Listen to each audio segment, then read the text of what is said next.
de casa é difícil para eles. Eu não sei se você chegou a ter aula comigo alguma vez, Moisés, mas você sabe que eu gosto os meus trabalhos de casa são trabalhos de casa chatos. E a gente está publicando um artigo na revista Tema e eu pedi críticas aos modelos que a gente utilizou nesse artigo. Já foi aceito para publicação. Acho que ele não foi publicado ainda, mas já foi aceito. E eu pedi críticas a esse modelo e eu ia perguntar um por um, porque a gente não é muito formal. Então, eu espero que você permita, Moisés, que a gente interrompa você, ou você prefere que depois a gente pergunta? Não, eu até ia dizer que eu acho que, como é um grupo que vocês já estão discutindo há muito tempo, eu gostaria muito que vocês me interrompessem a qualquer momento para a gente conversar, tá? É mais uma conversa, eu acho, eu não sei. Quando você me convidou ali, me mandou um e-mail, eu entendi que era mais uma conversa do que, de fato, uma apresentação bem formal, assim. Então, eu tô com esse espírito, não sei se é o espírito do grupo, não sei se é o espírito que você me convidou, mas eu tô nessa linha de ser um pouco mais...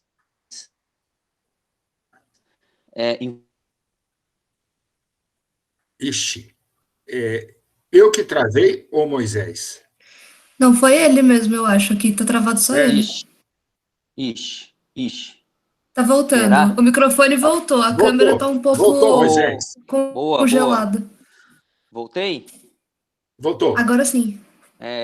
Então, como eu estava dizendo, eu preparei uma coisa bem informal, viu? Uma apresentação bem informal. Era mais uma conversa mesmo. Estou imaginando que vamos ter uma conversa do que, de fato, uma apresentação. Tá bom. Você está com um mosaico aí na sua frente? Eu estou tentando ver aqui o mosaico, não estou conseguindo ver. Não, mas não precisa. Eu só vou apresentar rapidamente as pessoas para você. O André... Agora sim, estou vendo o mosaico. O André. O André é da Bahia. Se eu falar errado, vocês me corrijam. O André é da Bahia e ele está inscrito... Diga, André. De Alagoas, professor. Maceió, Alagoas. De Alagoas. Desculpa. De Alagoas. Está fazendo mestrado. O Marcelo Rossato é de Santa Maria, no Rio Grande do Sul. Alagoas é Maceió ou Arapiraca, André? Maceió, Alagoas. Eu iniciei o doutorado o ano passado, professor. Estou iniciando agora com vocês. Tanto o André quanto o Marcelo fazem doutorado no grupo da biomatemática. O Legal. André está em Santa Maria, no Rio Grande do Sul. A Laís está no nosso mestrado. Ela é do interior do estado de São Paulo, ali na Grande Mojimim, que é Araras. O Wesley faz Dinter. Estou certo, Wesley? Eu estou como aluno especial, professor. Está com aluno especial, sim, mas você doutorado tem um olho... em matemática. Eu sou de Uberlândia, né? Desculpa, de Uberlândia. Minas Gerais. O Fernando faz mestrado também no nosso grupo e ele é egresso daqui da nossa graduação. O Fernando está... Não tenho a menor ideia de onde ele está. Dracena? Urupupungá? De onde você está, Fernando? Fortaleza, professor. Fortaleza. Olha o que eu falei. O Vitor está fazendo graduação e ele, de repente, largou a engenharia que dá mais dinheiro, que é a engenharia química, para fazer matemática aplicada. É doidinho. Quer dizer que ele está bem no grupo. A Silvana, para falar a verdade, eu não sei de onde é. Oi, professor. Bom dia. Eu sou de Jequié. Então, finalmente, apareceu alguém da Bahia, de Jequié. Você dá aula onde, Silvana? No Instituto Federal? Isso, eu sou do IFBA. Eu fiz mestrado em modelagem computacional na UESC, aqui da Bahia. Estadual da Bahia. Lá em Santa Cruz. O Bruno é professor universitário, faz doutorado, trabalha com ferrugem no Cafieiro. A Marina Lima é de Campo de Dentro, mas ela mora em São Carlos, faz doutorado no nosso grupo, enfim, é uma das pessoas mais importantes desse nosso grupo. O Aedson é Eu não posso falar errado. O Edson é alagoano, mas ele está em Sergipe. Acertei, Edson?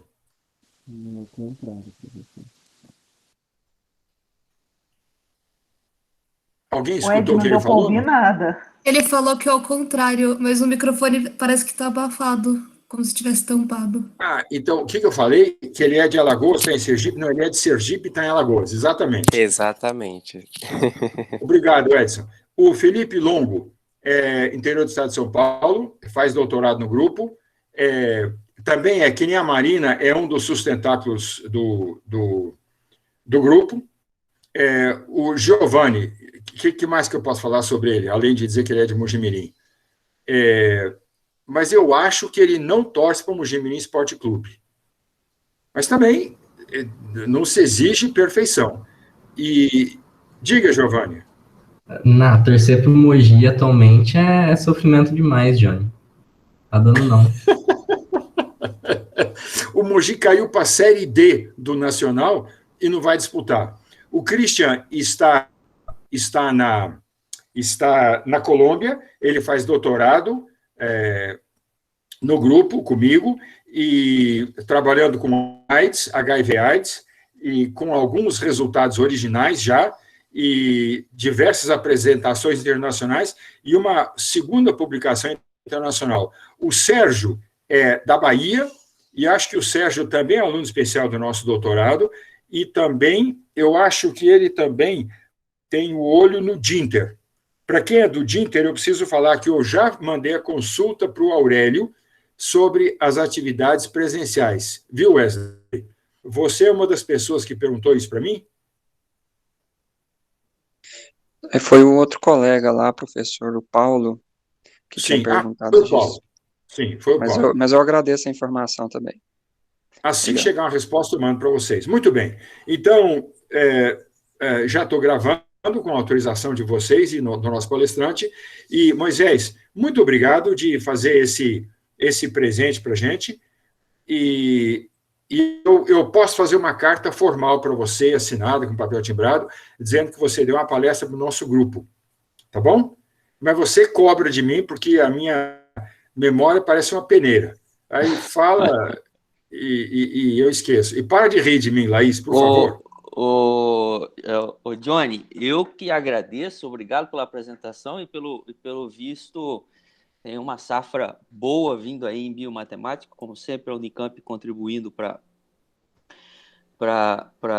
essa área, e você, o Rodney, o Laércio e alguns outros ajudando nessa formação. Então, a primeira coisa que eu gostaria de agradecer muito a poder estar com vocês.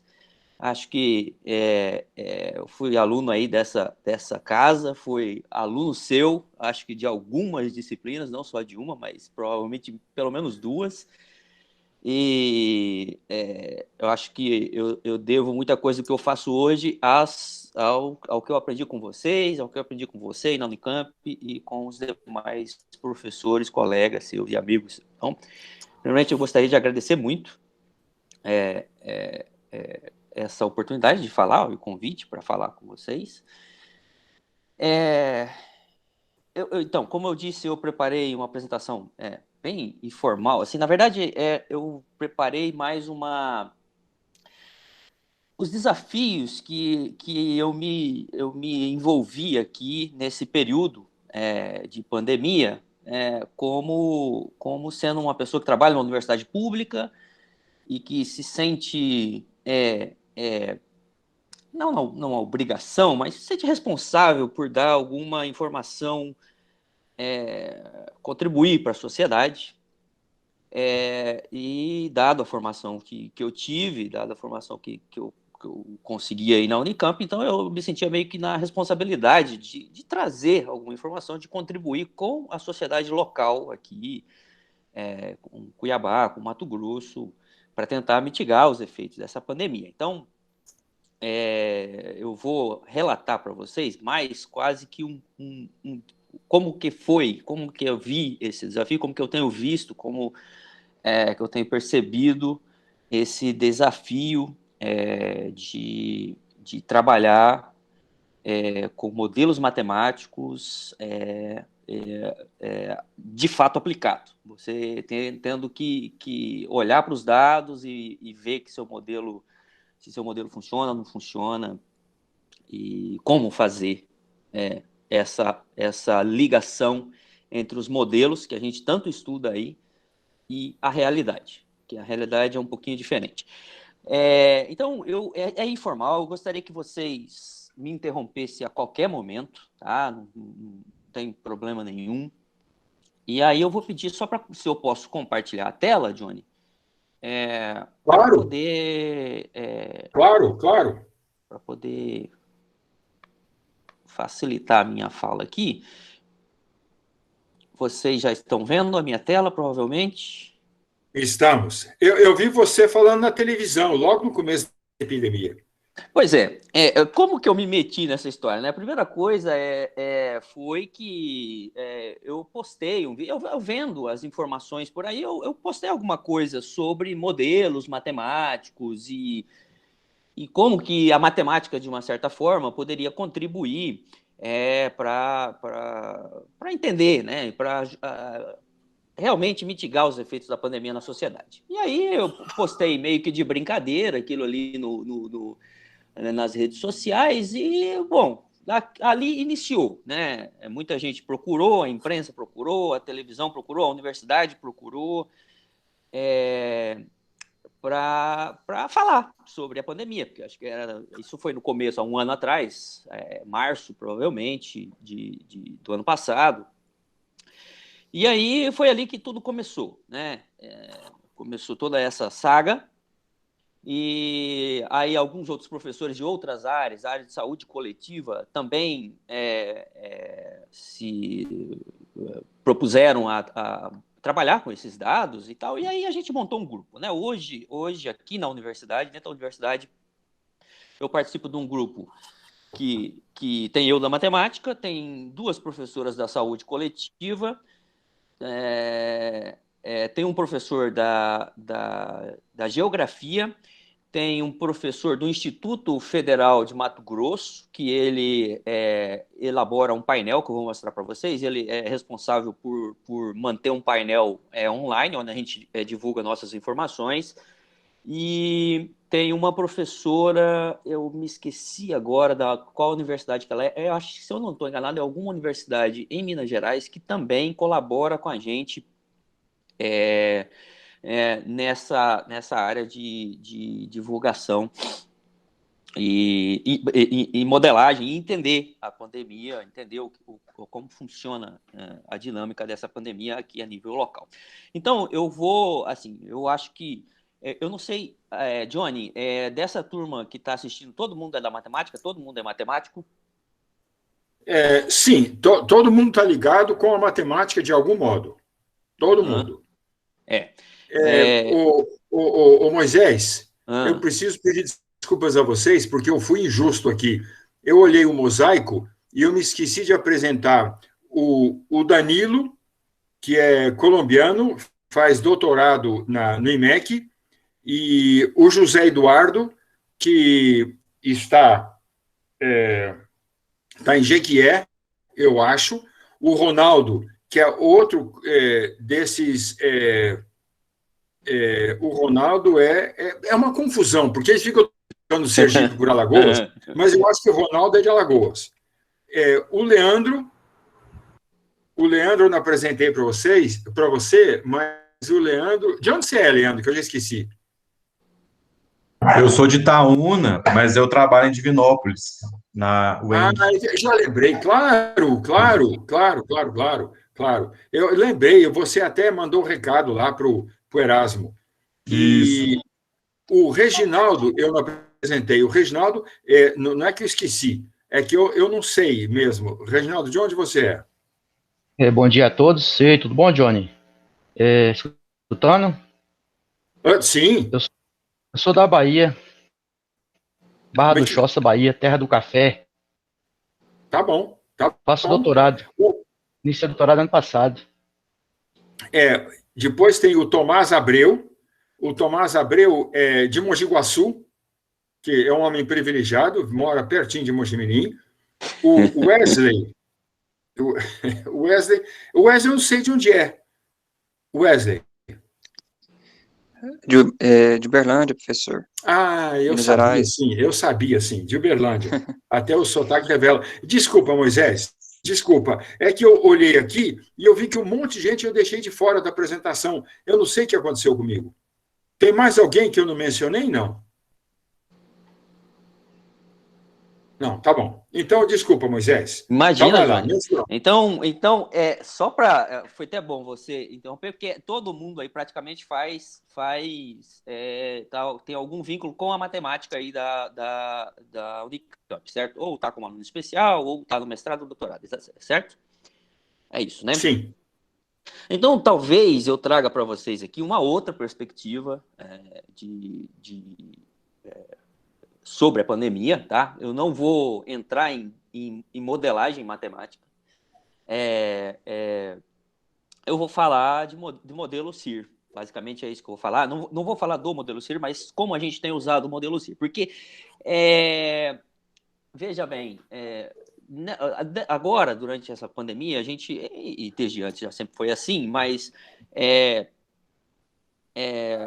para cada pessoa que faz pesquisa na área de epidemiologia, basicamente cada pessoa propõe o seu modelo. Tá?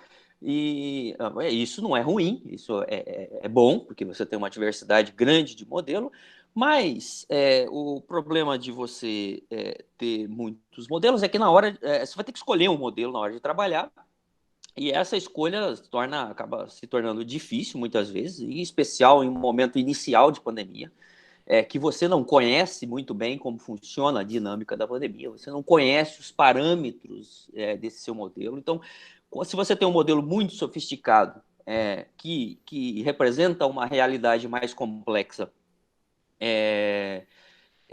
provavelmente vai ter muitos parâmetros desse modelo, e aí, quando você está numa pandemia nova, com uma doença nova, então, tudo isso é um problema, porque você não conhece os parâmetros desse seu modelo. Então, aí dificulta, né? Então, o fato de cada um ter o seu modelo dificulta bastante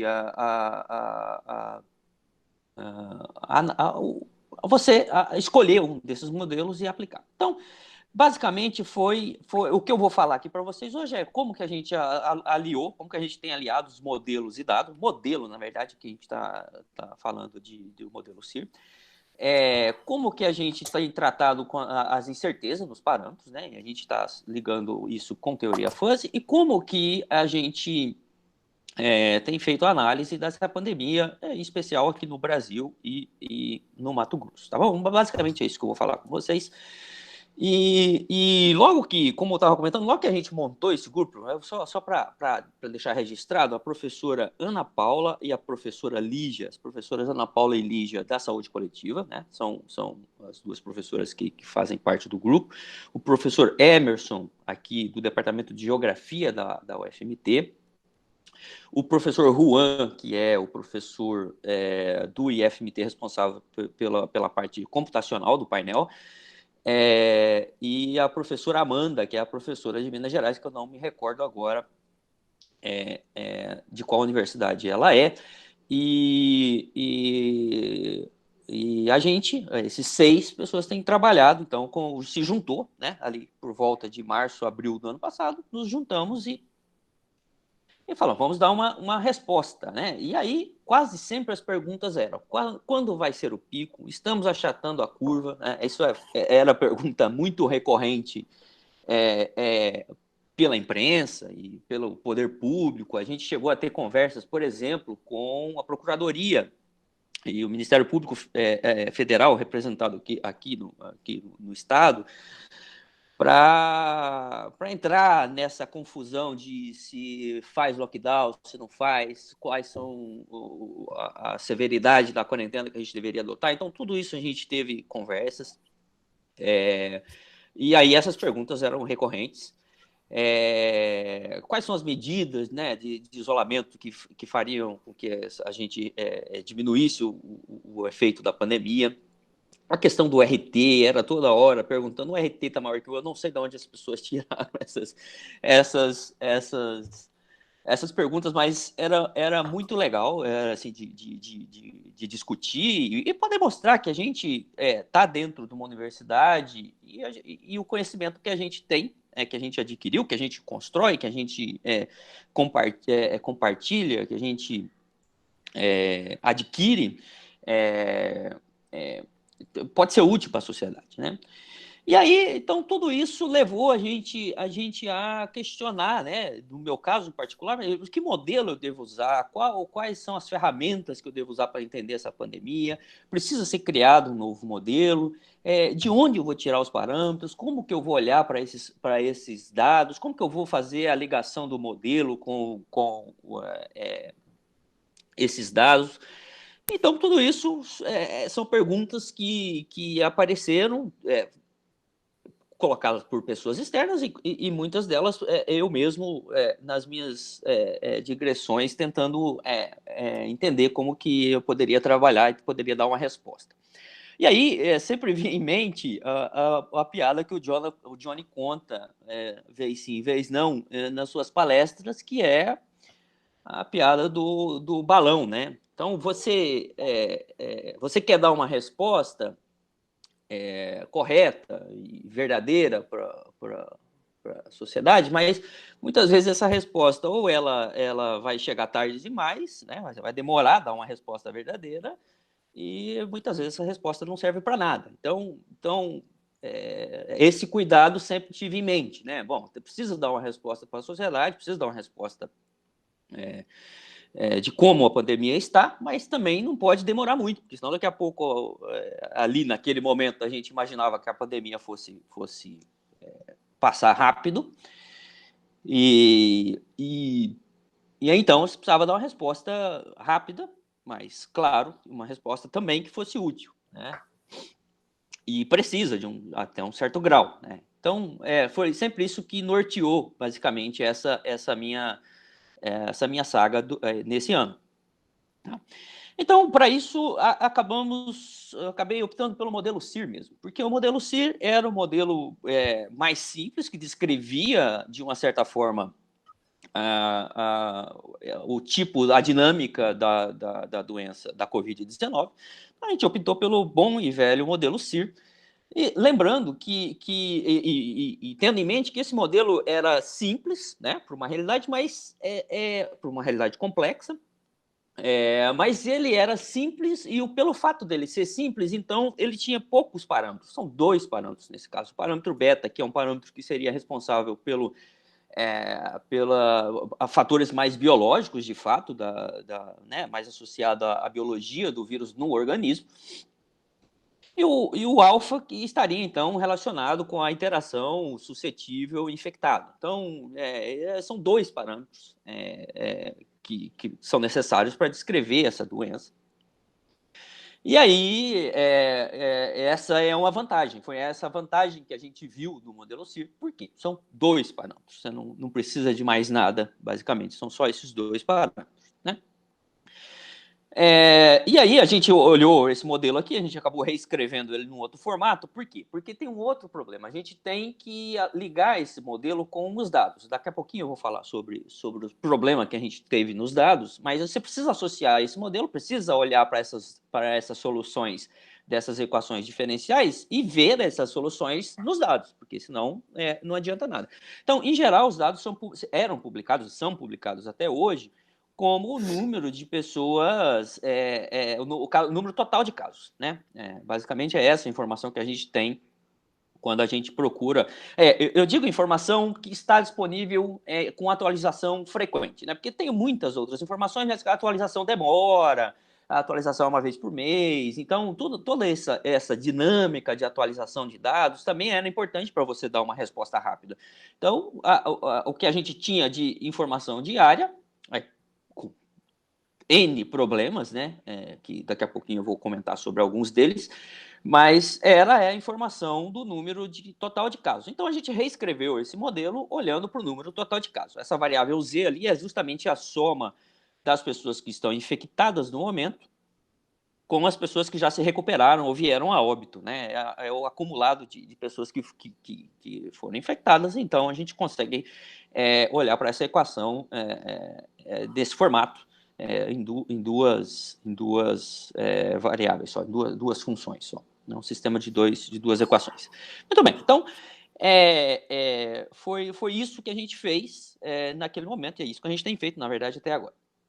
E aí, toda essa discussão, o fato também de ser um modelo simples, permitiu a gente dizer informações sobre o R0, sobre quando a epidemia vai se instalar na população, que é simplesmente fazendo essa conta de alfa sobre beta, né?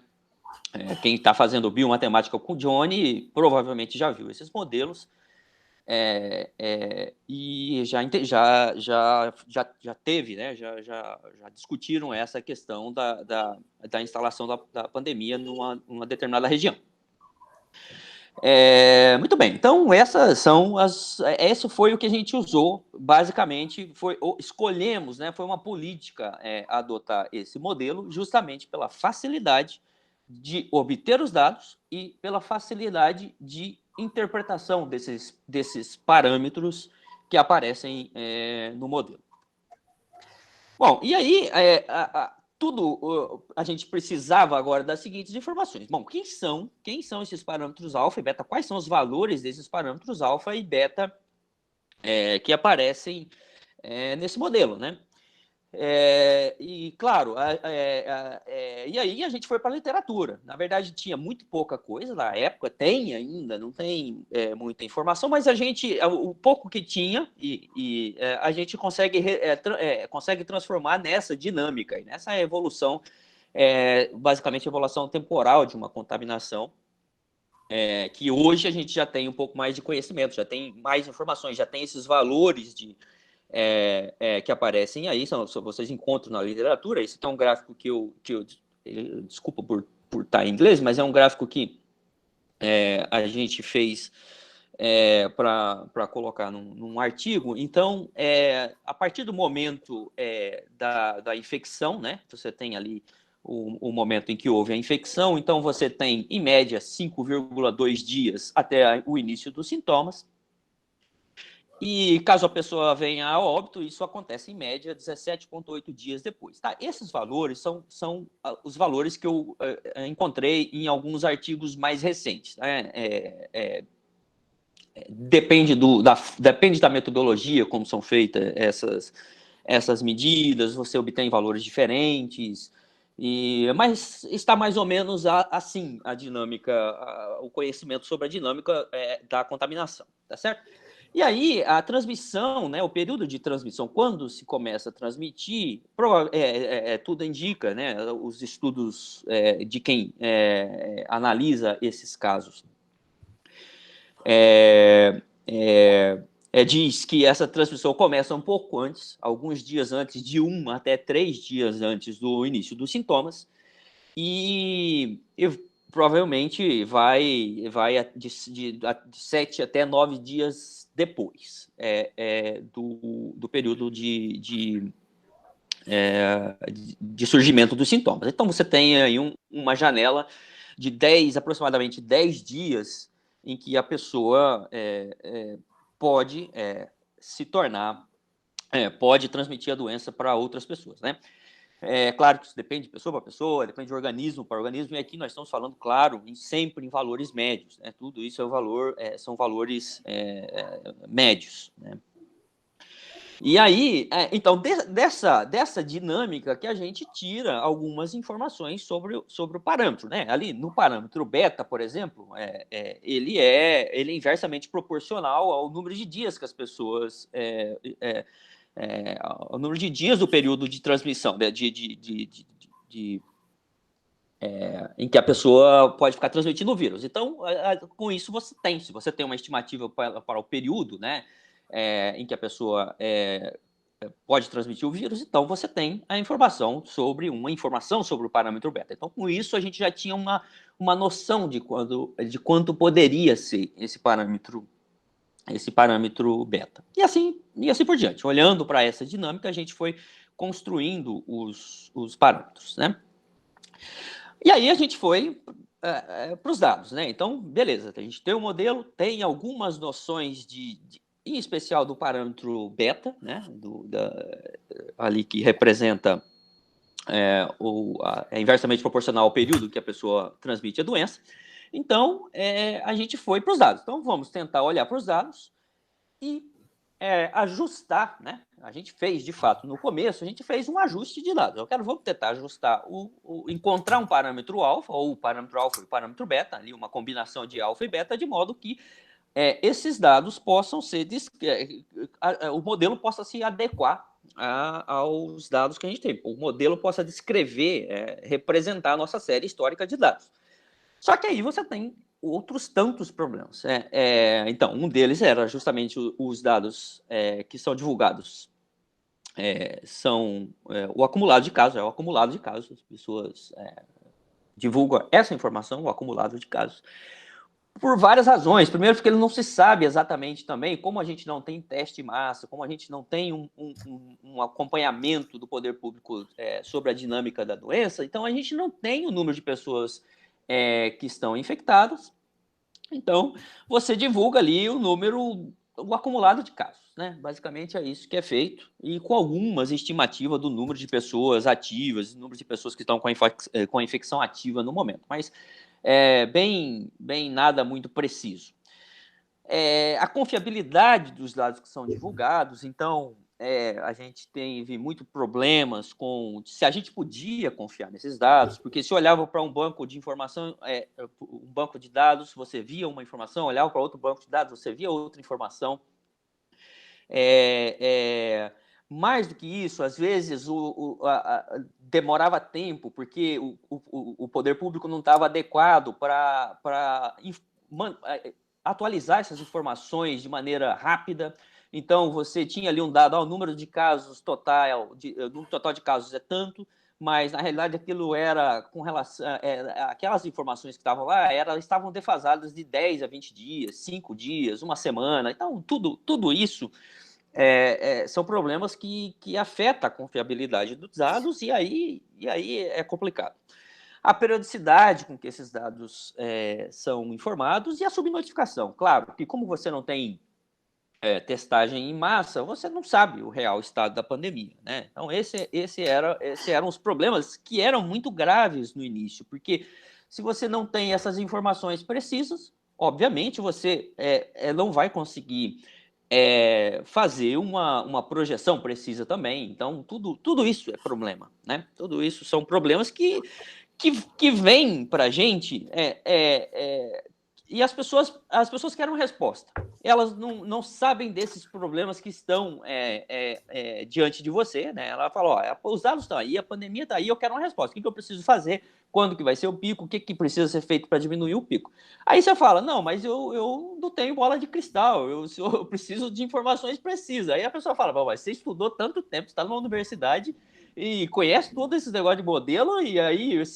né? Então a pessoa fica te questionando essas coisas, te coloca contra a parede, a pessoa precisa dessas informações. Então tudo isso são desafios, foram desafios na época e são desafios hoje, que eu não sei se vocês estão trabalhando com dados reais aí, mas todos esses desafios são impostos. E às vezes são impostos numa janela de tempo em que você precisa tomar decisões rápidas e responder e dar respostas rápidas, né? Enfim, e aí você faz, né? Você faz uma projeção. Então, eu lembro até hoje a primeira projeção que nós fizemos há um ano atrás. Nós fizemos uma projeção que nós construímos uma nota técnica, informando a metodologia, informando o conjunto, tudo que nós estávamos fazendo, e fizemos umas projeções. E 2 dias depois, o governador do estado de Mato Grosso olhou para aquelas projeções e viu que aquilo não era bom para ele, né? Então, ele questionou, obviamente, e eu acho que ele estava no papel também, claro, de questionar as informações, questionar as nossas projeções, né? Mas, às vezes, esse questionamento não vem de uma forma muito convencional. É um questionamento, muitas vezes, enfim, muitas vezes é um questionamento que coloca em jogo a sua reputação também, né? Tipo, fazer projeções até a mãe de Ná faz, né? Coisas desse tipo, né? Então, tudo essa confusão que você é colocado no meio sem nem estar percebendo. Eu estava ali em casa assistindo, escrevendo, trabalhando, e de repente eu recebo o telefonema. Olha aqui, o governador falou isso e tal, e essas pessoas estão falando isso. E aí você fala, bom, vamos esperar, né? Só o tempo vai dizer. Então, essa é uma coisa. A outra coisa importante que precisa estar em mente é que quando você faz uma projeção, em geral, como a gente está trabalhando aqui com pessoas, em geral, essas projeções alteram o comportamento das pessoas. Ou por meio de políticas públicas, ou por meio de informação mesmo. As pessoas têm informação, não, então eu vou tomar mais cuidado, enfim. Essa divulgação, ela altera o comportamento das pessoas, e alterando o comportamento das pessoas, pronto. Aquela previsão que você fez não se realiza. E aí as pessoas podem ver isso, em muitos casos, as pessoas veem isso como um problema. Não, você fez uma projeção, essa projeção não se realizou, então o seu modelo não serve. Mas a pessoa não entende que projeções são baseadas em hipóteses. Mudaram as hipóteses, essas projeções também são alteradas, né? Então, acho que esse é uma outra desafio que apresenta quando você está trabalhando com os dados reais e diante de um cenário em que você fica dando informações para a sociedade. Eu estou falando muito aqui, mas vocês podem interromper. Johnny, você quer falar alguma coisa? Por favor. Eu estou anotando aqui o que eu queria falar com você.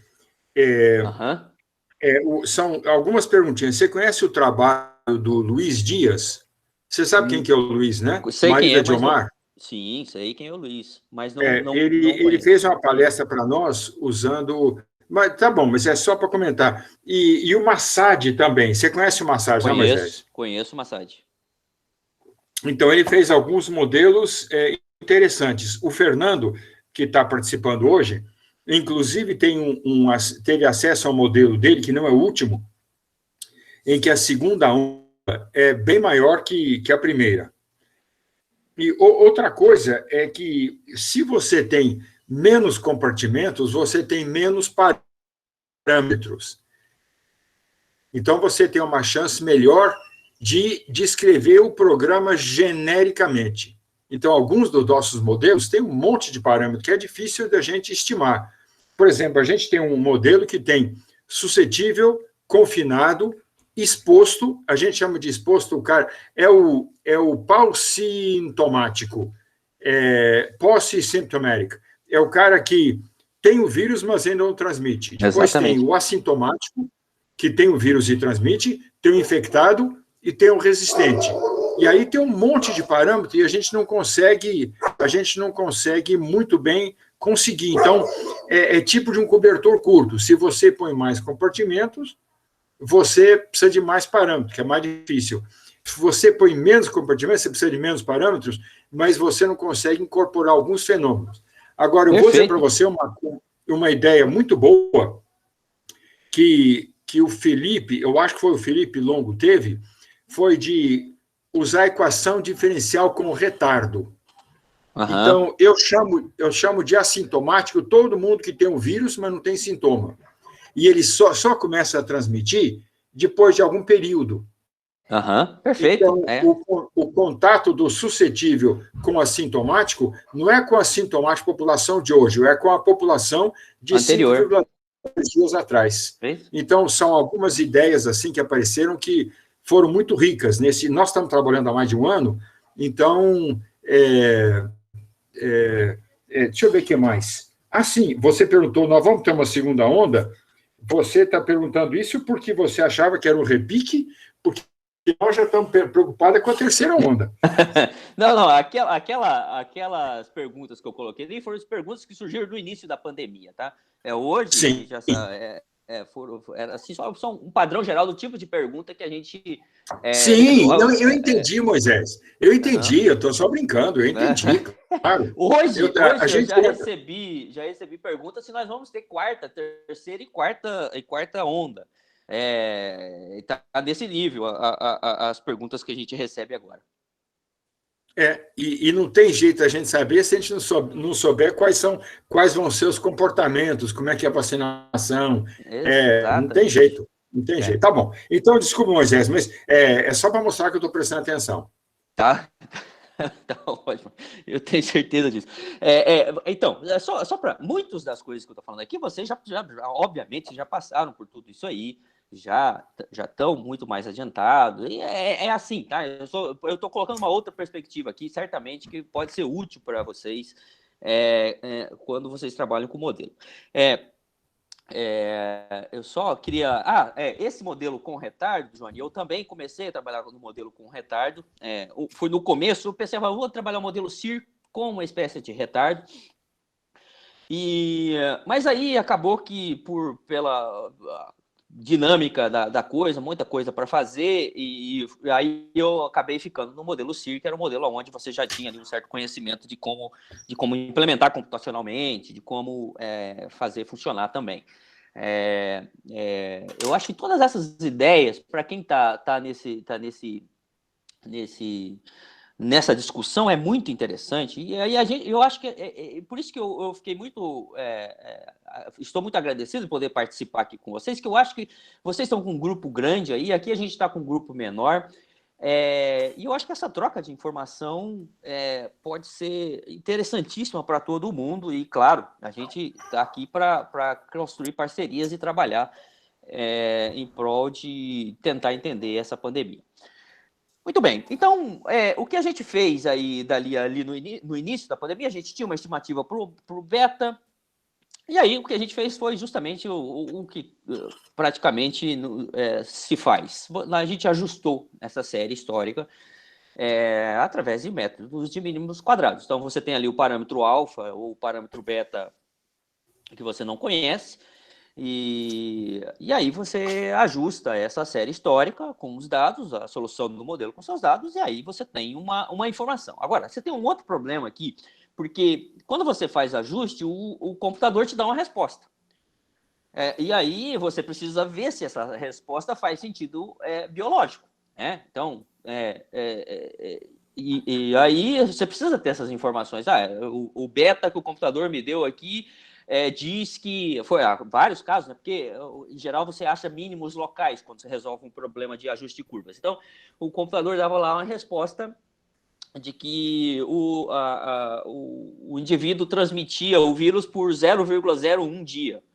Não faz muito sentido do ponto de vista biológico. Então, todas essas são informações, são coisas que você precisa estar atento, você precisa saber, você precisa ter alguma informação biológica do fenômeno para poder ter certeza, para poder ter uma confiança maior nas suas projeções e nos seus dados. Então, e aí a gente fez várias tentativas. Uma dessas tentativas a gente considerou vários possíveis cenários de parâmetros beta, em especial beta e subnotificação. E da onde a gente colheu esses parâmetros de subnotificação? Tem basicamente duas formas de você olhar para esse parâmetro de subnotificação. Um deles é olhando para o que na literatura é representado como IFR, Infection Fatality Rate. Esse IFR são informações em cenários muito controlados, em que eles sabem de fato, né, souberam ali de fato qual era o número de pessoas que se contaminaram, e a partir desse número de pessoas contaminaram, viram ao final de um certo período quantas pessoas vieram a óbito, e aí faz essa porcentagem, calcula esse índice, e aí então você tem uma estimativa de quantas pessoas pessoas, de fato, das que estão infectadas, de fato, vêm a óbito. E aí você faz o processo reverso. Se você tem o número de óbitos divulgados pelo poder público, pelas secretarias, pela mídia, então você fazendo o processo reverso, você tem uma estimativa de quantas pessoas deveriam ter sido infectadas para ter essa quantidade de óbitos, e aí você tem, então, uma estimativa para qual é essa subnotificação. E, então, a gente variando esses parâmetros de subnotificação e os parâmetros beta. Uma outra maneira acho que a Universidade de Pelotas, se eu não estou enganado, tem feito uma pesquisa que eles saem em algumas universidades, coletam sangue e vê qual o percentual dessa amostra que já tem os anticorpos contra o coronavírus. E aí, a partir disso, você também estima ali qual é a a realidade da pandemia, quantas pessoas foram infectadas. Então, a gente fez isso, variou os parâmetros, a gente separou, pegou um pouco do conjunto de dados, 90%, 85%, isso tudo tem na literatura de como você faz, né, de como fazer esse corte. E aí, ajusta os parâmetros nesse conjunto que a gente chama de conjunto de ajuste, training set, e depois faz o teste no conjunto de teste para ver se essas projeções com esses parâmetros se realizariam. Então, a gente fez isso, estou mostrando uma tabela, depois eu disponibilizo para vocês, não vamos ficar olhando para essa tabela, mas a gente fez isso. E aí, com isso aqui, é um dos gráficos que a gente colocou num primeiro artigo que a gente submeteu. Então, a gente trabalhou com esses dados dessa forma e submetemos um artigo numa revista para divulgar essa informação sobre Cuiabá. Então, aqui está. Só um detalhe, né? Aqui, na hora que você vai fazer esse ajuste, você observa que a gente precisa aqui, nesse caso, se você pegar um valor de A aqui, que é diferente de 0, então você precisa, nesse caso, de uma estimativa para o número de pessoas infectadas também, o número de pessoas, de casos ativos, digamos assim, né? E aí, daqui a pouquinho eu vou descrever como que a gente fez esse caso e como que a gente está usando o fuzzy agora para estimar esse número de pessoas ativas. Enfim. E aí, então, esse foi um dos modelos, um dos ajustes que a gente conseguiu, depois de muito custo, claro, a gente conseguiu esse ajuste, e esses pontinhos em amarelo que vocês estão vendo aí, são os dados do conjunto de teste, né? Então, a gente ajustou os dados, a curva, através dos dados em preto, e aí a gente refinou esse ajuste, digamos assim, escolheu os parâmetros que melhor faziam.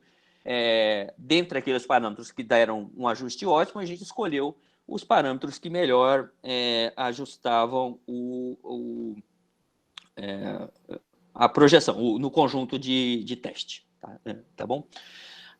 E aí, essa aqui são esses dados ali, eu acho, se eu não estou enganado, acho que tem, não vou saber essa informação agora, mas eu acho que tem os 30, 40 ou 60 pontos ali no conjunto de teste. Tá bom? Ou seja, a gente conseguia fazer uma projeção de aproximadamente 60 dias, uma projeção que fosse razoável. E aqui está o número total de casos, o número acumulado de casos. Bom, e aí, muitas dessas coisas têm incertezas. O número de pessoas infectadas, o número a condição inicial do número de pessoas que estão infectadas, todos esses parâmetros têm incerteza, e aí, às vezes, você tem um parâmetro impreciso, mas você está querendo uma resposta precisa. Então, eu acho que isso é um dilema, e aí, então, a gente partiu por, vamos tentar trabalhar com incertezas e ver se dá uma resposta um pouquinho diferente, até para poder tirar um pouco aquela pressão de que a sua previsão não se realiza. Então, a gente agora, ao invés de fornecer um número, uma linha, a gente vai fornecer uma faixa de informações, e a gente usou, numa das primeiras abordagens, agora a gente já está fazendo uma abordagem diferente, a gente usou o fuzzy, usou a teoria fuzzy, para fazer esse ajuste. Então, você tem ali a sua equação diferencial com os parâmetros fuzzy, tá? E aí, depois, a gente pode entrar nesses detalhes de como faz esses ajustes, mas a gente considerou ali a condição inicial, considerou alfa e beta, tudo parâmetro fuzzy, e aí a gente tem uma solução fuzzy, então, né, uma faixa de informações, e a gente estima a média dessa faixa com os dados que são divulgados. E é exatamente essa outra conta que eu estou mostrando aqui para vocês.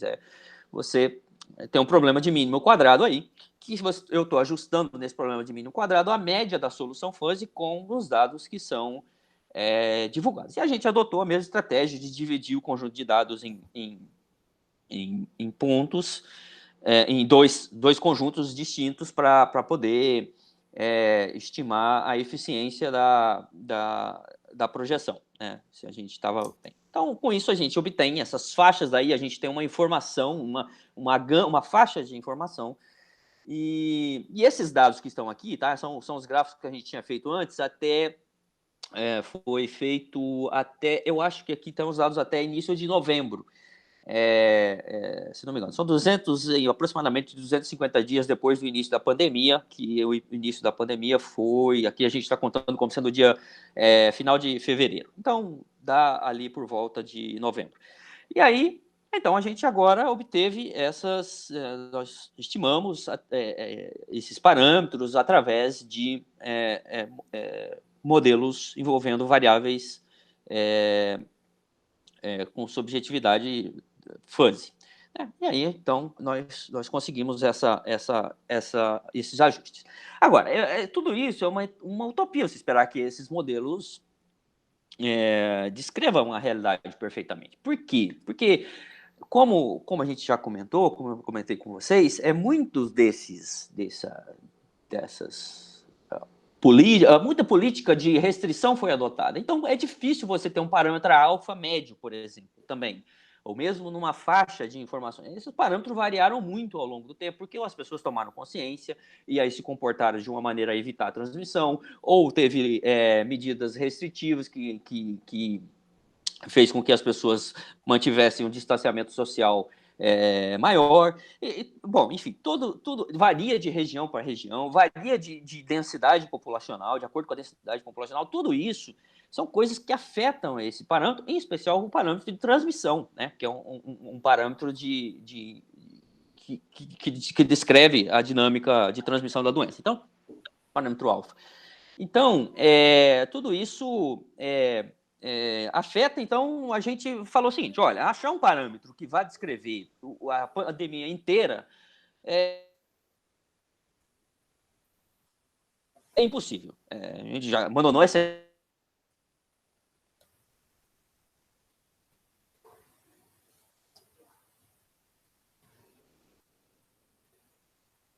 do que a gente chamou do R0, que é o que a gente chama de RT. Isso também, a forma é comum você ver isso na literatura, mas eu acho que a forma como a gente fez aqui talvez não seja, eu pelo menos não vi feito na literatura até então. Como que a gente fez?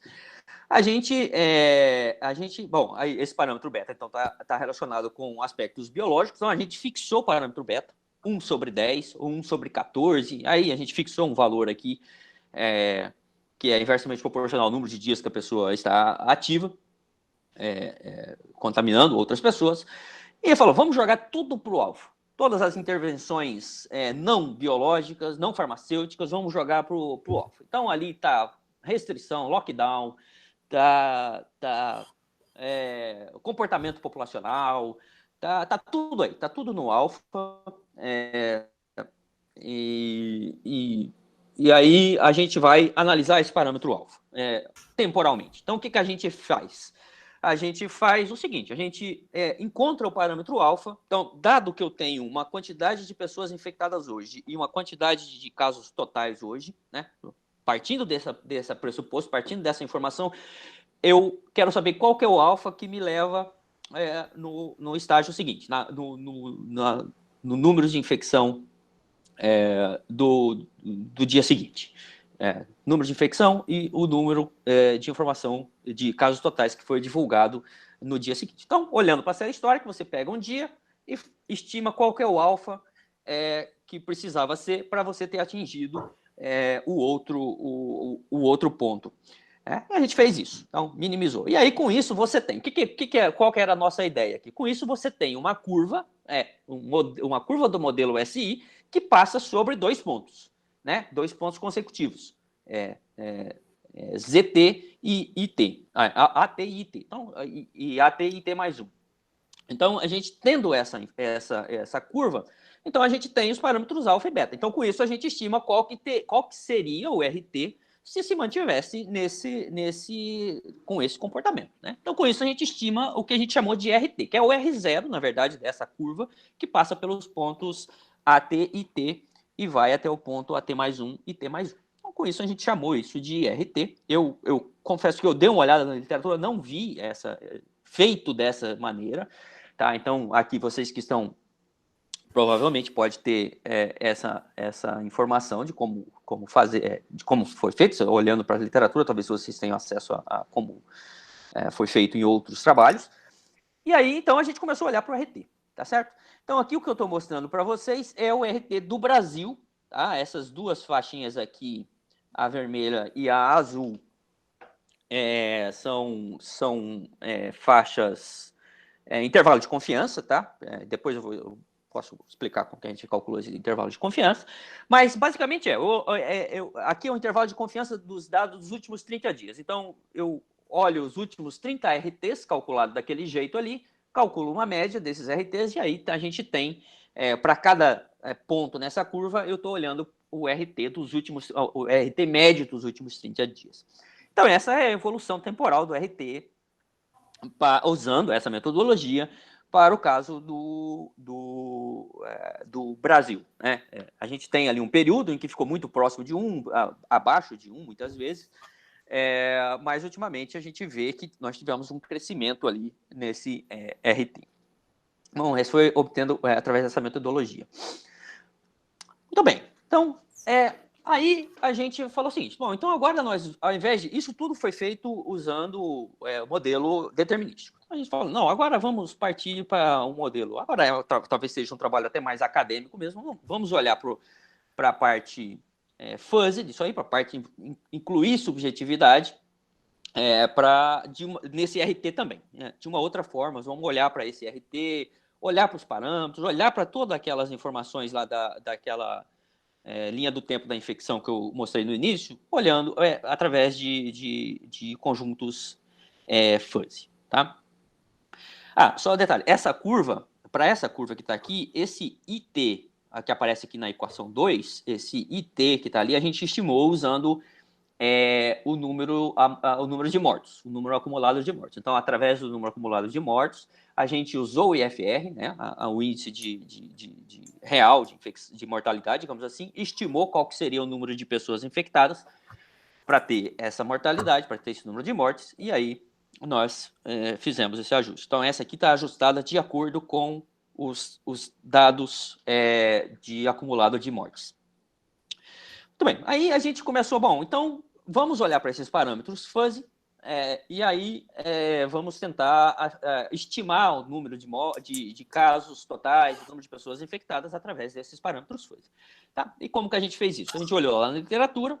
Na literatura, a gente tem a média do tempo de infecção até o número de dias que vai do período do início da infecção até o óbito.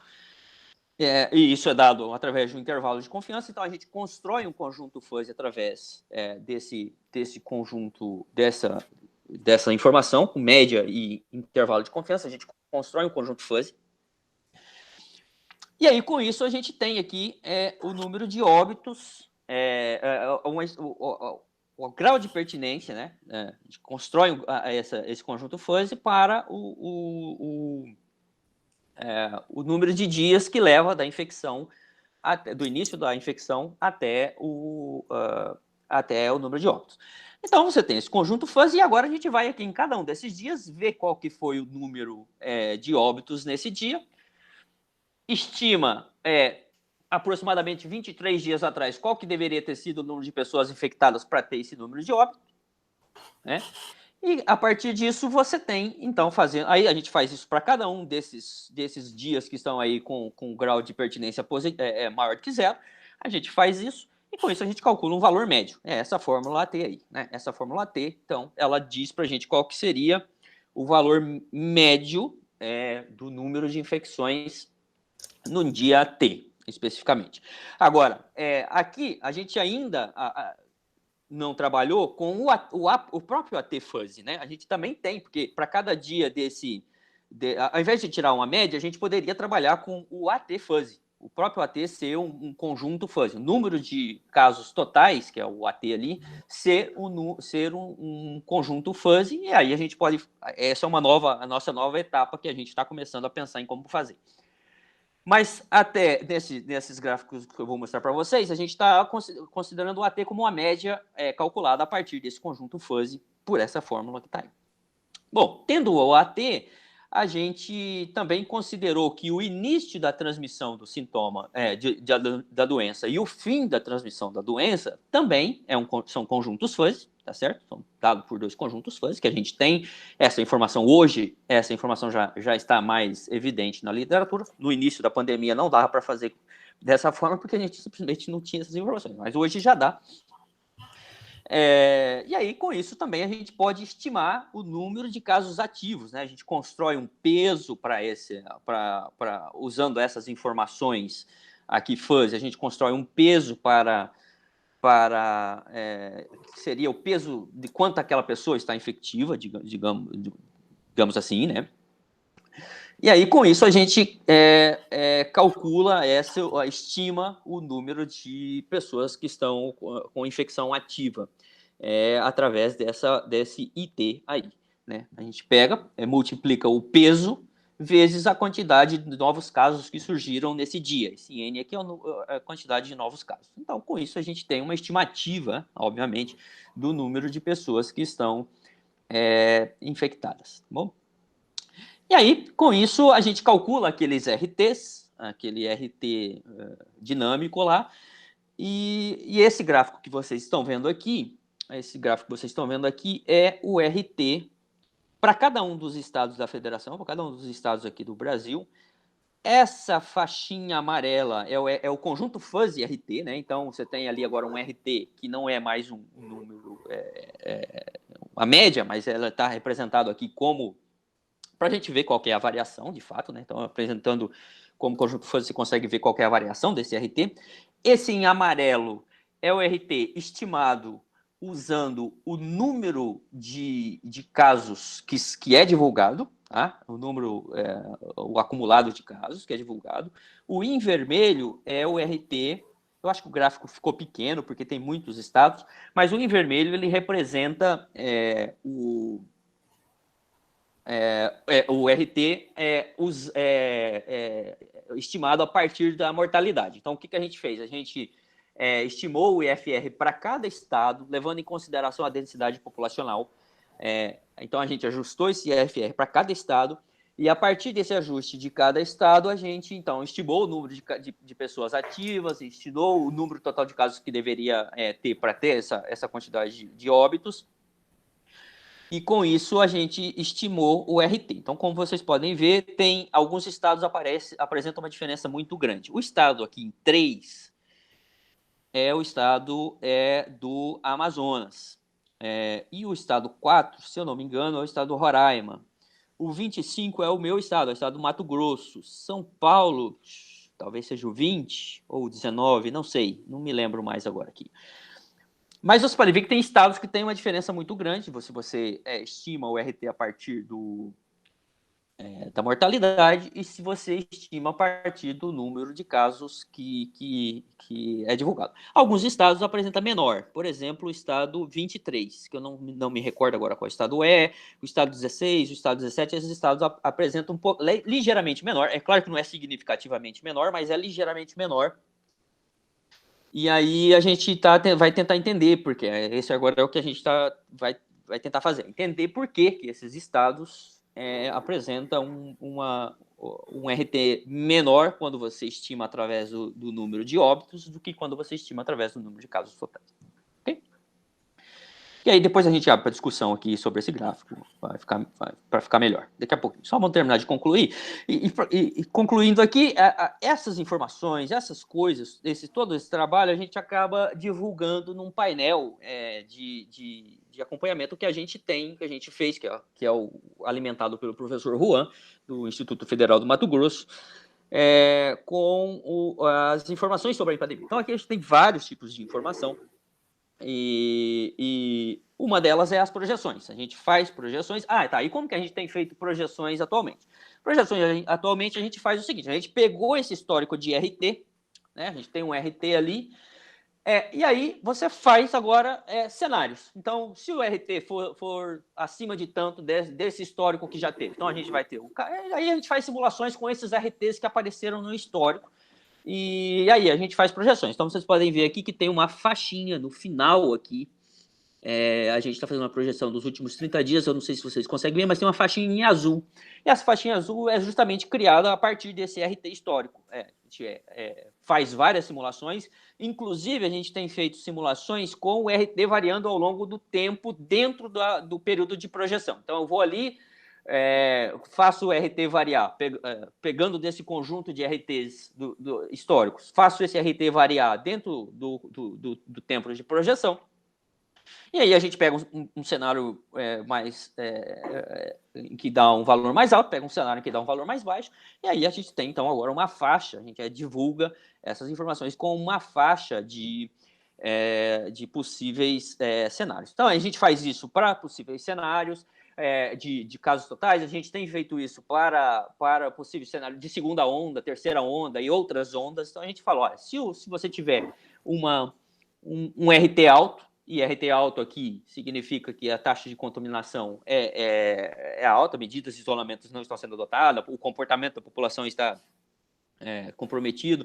Então, tudo isso vai gerar uma segunda onda, vai gerar uma terceira onda, vai gerar quantas ondas você quiser, na verdade, porque e isso tudo a partir do modelo SIR, né? Porque simplesmente você mudando ali o alfa, essas ondas surgem. O que precisa fazer aqui, que eu acho que a gente ainda não fez, mas que eu já vi alguns trabalhos usando outros modelos que já fizeram. Por exemplo, tem um artigo na Nature, agora bem recente, que eles fazem uma correlação das medidas de isolamento, de várias medidas de isolamento, máscara, uso de máscara, enfim, várias medidas que representam o comportamento da população. Fazem uma correlação dessas medidas de comportamento com o RT, com esse RT histórico, e aí você pode fazer cenários mais precisos. A gente pretende fazer tudo isso usando simplesmente o modelo SIR, um modelo simples, modelo fácil. E como a gente está ajustando o RT em períodos curtos, o RT é de 1 dia, 2 dias, então o modelo SIR ele cabe bem, ele serve bem para essa realidade, né? Então o próximo passo é fazer essas correlações e tentar a partir disso dar uma resposta melhor, dizendo, olha, você precisa ter tal nível de isolamento para que você esteja dentro de uma faixa que o seu sistema de saúde possa suportar, por exemplo. Esse tipo de informação é útil nesse momento. Conclusão dessa história é o seguinte, que o Johnny, o professor Wilson, já tinha nos alertado muito sobre que modelo é uma caricatura da realidade. E aqui eu acrescentaria o seguinte, é uma caricatura de uma realidade que você não sabe, né? Nesse momento, você tem uma realidade, você não sabe se criou uma caricatura em cima ali de uma realidade ideal. A realidade você não sabe. Então, você tem esse problema que aí você deve olhar modelos matemáticos com uma certa parcimônia, né? Claro, a gente dá informações, a gente tem essas ferramentas, é uma informação útil, mas também você tem que olhar com uma certa parcimônia. Eu acho, e aqui vai uma sugestão para o Johnny, que faz parte do grupo de biomatemática, provavelmente, na época que eu estava aí, já tinha algumas interações, mas eu acho que, mais do que nunca, você precisa de ter uma interação com biólogos, epidemiologistas, pessoas de outras áreas que não seja da matemática. Por quê? Porque a linguagem é diferente, né? A linguagem é outra, as pessoas conversam numa outra linguagem e a gente conversa numa linguagem matemática, então você precisa casar essas informações. Às vezes você coloca um parâmetro do seu modelo que é muito legal do ponto de vista matemático, mas do ponto de vista biológico não faz sentido, porque você não vai ter informação para esse parâmetro, você não vai conseguir, não existe, não tem meios de você obter esse parâmetro, não tem como você estimar esse parâmetro, e aí você não vai ter como fazer as suas projeções e fazer as suas análises. Então, acho que essa integração de biólogos com epidemiologistas, ela precisa, num programa de matemática aplicada, num programa de biomatemática, eu acho que ela é essencial. Não dá para você abrir mão e seria muito legal, por exemplo, se a gente tivesse uma disciplina de biomatemática compartilhada, co-dividida com um professor de um infectologista, ou que essa pessoa viesse fazer palestras e essa conversa, para ele entender também o que é modelo matemático, porque em contato com pessoas que não é da área, eles não entendem como que você faz, não entendem que tipo de informações eles precisam ir atrás para poder te auxiliar. Então, essa integração é essencial. Bom, eu acho que uma outra sugestão é que se a gente quiser fazer projeções melhores, uma das coisas que o modelo CIR supõe, né, do jeito que está ali, é que a sociedade está isolada, cada região está isolada. Isso, obviamente, não é realidade. Então, você precisa olhar para modelos de dispersão espacial.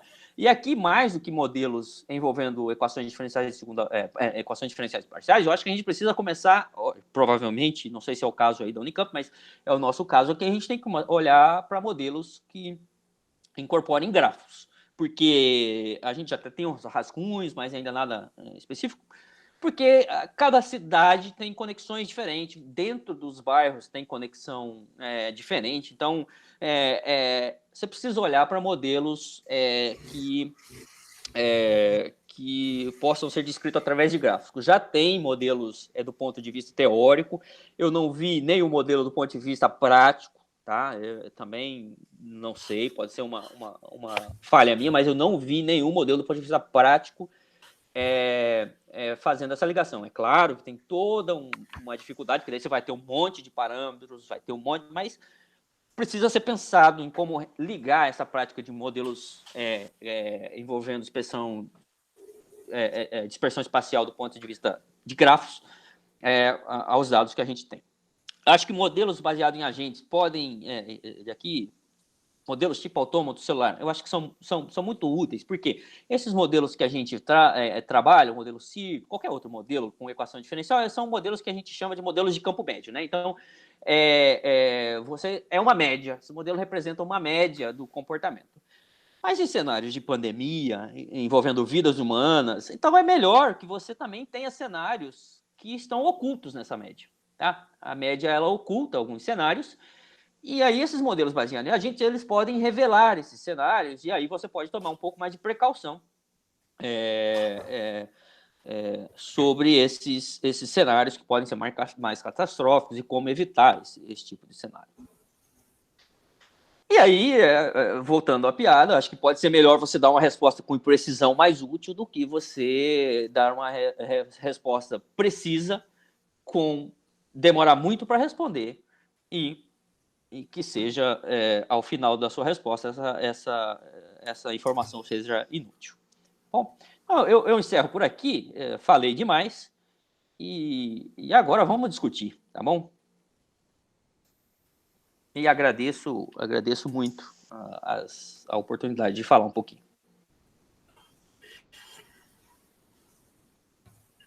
Bom, é engraçado porque... Cadê a minha imagem? É engraçado porque a gente também tem muita gratidão, viu, Moisés? E foi muito bom, porque, em geral, você falou de coisas que nós não pensamos em fazer ainda. Então eu gostaria de abrir para perguntas. Eu gostaria de abrir para que as pessoas perguntassem. Acho que a única pergunta que o Moisés não quer responder é se vai cair na prova, né, Moisés? Qualquer outra pergunta é bem-vinda. Então, eu posso dar dicas do que vai cair na prova do Johnny. É verdade. Mas essa disciplina aqui não tem prova, felizmente, para todo mundo. Mas vamos lá. Já tem um comentário aqui. Um comentário foi do José Eduardo, tá? Já que ninguém quer fazer pergunta, eu tinha... Tem algumas mãozinhas levantadas aí, viu? Nelson, deixa-me olhar aqui. É porque eu não estou vendo. Nelson, Laís, a Edson. Muito bem. Então eu vou tentar olhar aqui. Como é que eu faço para olhar? Eu já sei como é que eu faço para olhar. Eu coloco o mosaico e aí eu vejo todas as mãozinhas. Isso. É que eu tinha colocado você em destaque. Então, vamos lá. Quem foi o primeiro a levantar a mão? Se eu não sei, eu vou fazer por ordem alfabética. Primeiro, acho que foi o Bruno. O Bruno, então vai, Bruno. Tá me ouvindo, Moisés? Muito baixinho. Estou ouvindo, Bruno. Tá. Deixa eu aumentar aqui. E agora, melhorou? Melhorou. Tá bom. Obrigado aí pela apresentação. Moisés, eu tinha uma dúvida a respeito do parâmetro. Na página 17, você consegue... Vocês fizeram uma estimativa do parâmetro utilizando a função erro. Na página 17, o f de alfa e... Certo. Moisés, está sem microfone. Opa. Eu vou compartilhar a tela de novo, que daí eu acho que perfeito. Fica melhor.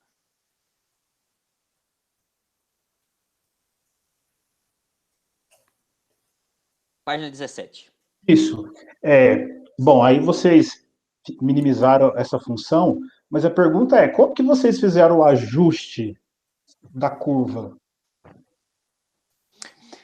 Aqui é o seguinte, ó, a gente... Aqui, então, vamos pensar assim do ponto de vista de resolver a equação diferencial. Então, eu começo com condição inicial como sendo esse AT e o IT, tá certo? Então, essa é a minha condição inicial. E a pergunta que eu quero responder é qual que é o parâmetro alfa que faz com que, partindo dessa condição inicial, eu atinja esse outro valor, a T mais 1 e T mais 1. Sim. Tá certo? Então, a gente cria uma função que o parâmetro alfa é a entrada dessa função, é a variável de entrada dessa função. Sim. E aí, aqui no caso, eu utilizo o MATLAB para dar essa resposta para ele. Você vai lá, coloca essa função, eu quero minimizar essa função que foi criada no parâmetro alfa. E aí ele vai usar os métodos dele lá para achar esse parâmetro alfa. Mas se você tiver poucos dados, isso está sujeito a um erro muito alto. Sim, claro, sim. Por isso que a gente faz o RT diário, né? E aí depois a gente pega isso tudo e faz... Por isso que eu estou falando ali em média de 30 dias, média de um ano inteiro, entendeu? Aquelas barrinhas que você viu ali no início, aqui na página... Essas barrinhas é o RT diário, mas aqui a gente está fazendo a média de todo o histórico de RT que teve nesse período de pandemia. Então, 300 e tantos valores de RT. Tá perfeito. Tá certo? Então, a gente olha desse jeito.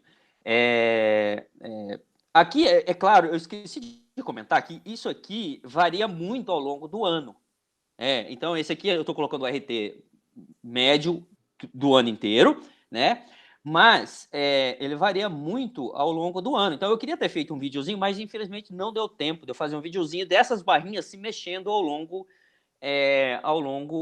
do tempo. Então, você vê ondas dessas barrinhas aparecendo em regiões diferentes ao longo do tempo. E aí, por isso que eu acho que um modelo envolvendo dispersão poderia ajudar. Porque você tem uma onda grande ali, vamos, sei lá, o que precisa ser feito para isolar aquela onda lá, para ela não se espalhar para outros países, para outras estados ou cidades, que seja. Então, mas aqui a sua pergunta é assim, a gente cria essa função, usa os dados que a gente tem, e aí depois faz uma média ou alguma coisa do tipo. Então... Perfeito. Mas esse alfa, então, ele pode estar variando dependendo da região. Se você tiver dados... Sim, ele varia de região, varia por tempo, varia por cidade que você olhar, e aí acho que essas correlações que a gente precisa fazer, né? Por exemplo, eu acho que tem uma correlação com densidade populacional, talvez, não sei, precisa pensar com calma essas coisas, mas eu acho que talvez tenha. Perfeito, obrigado.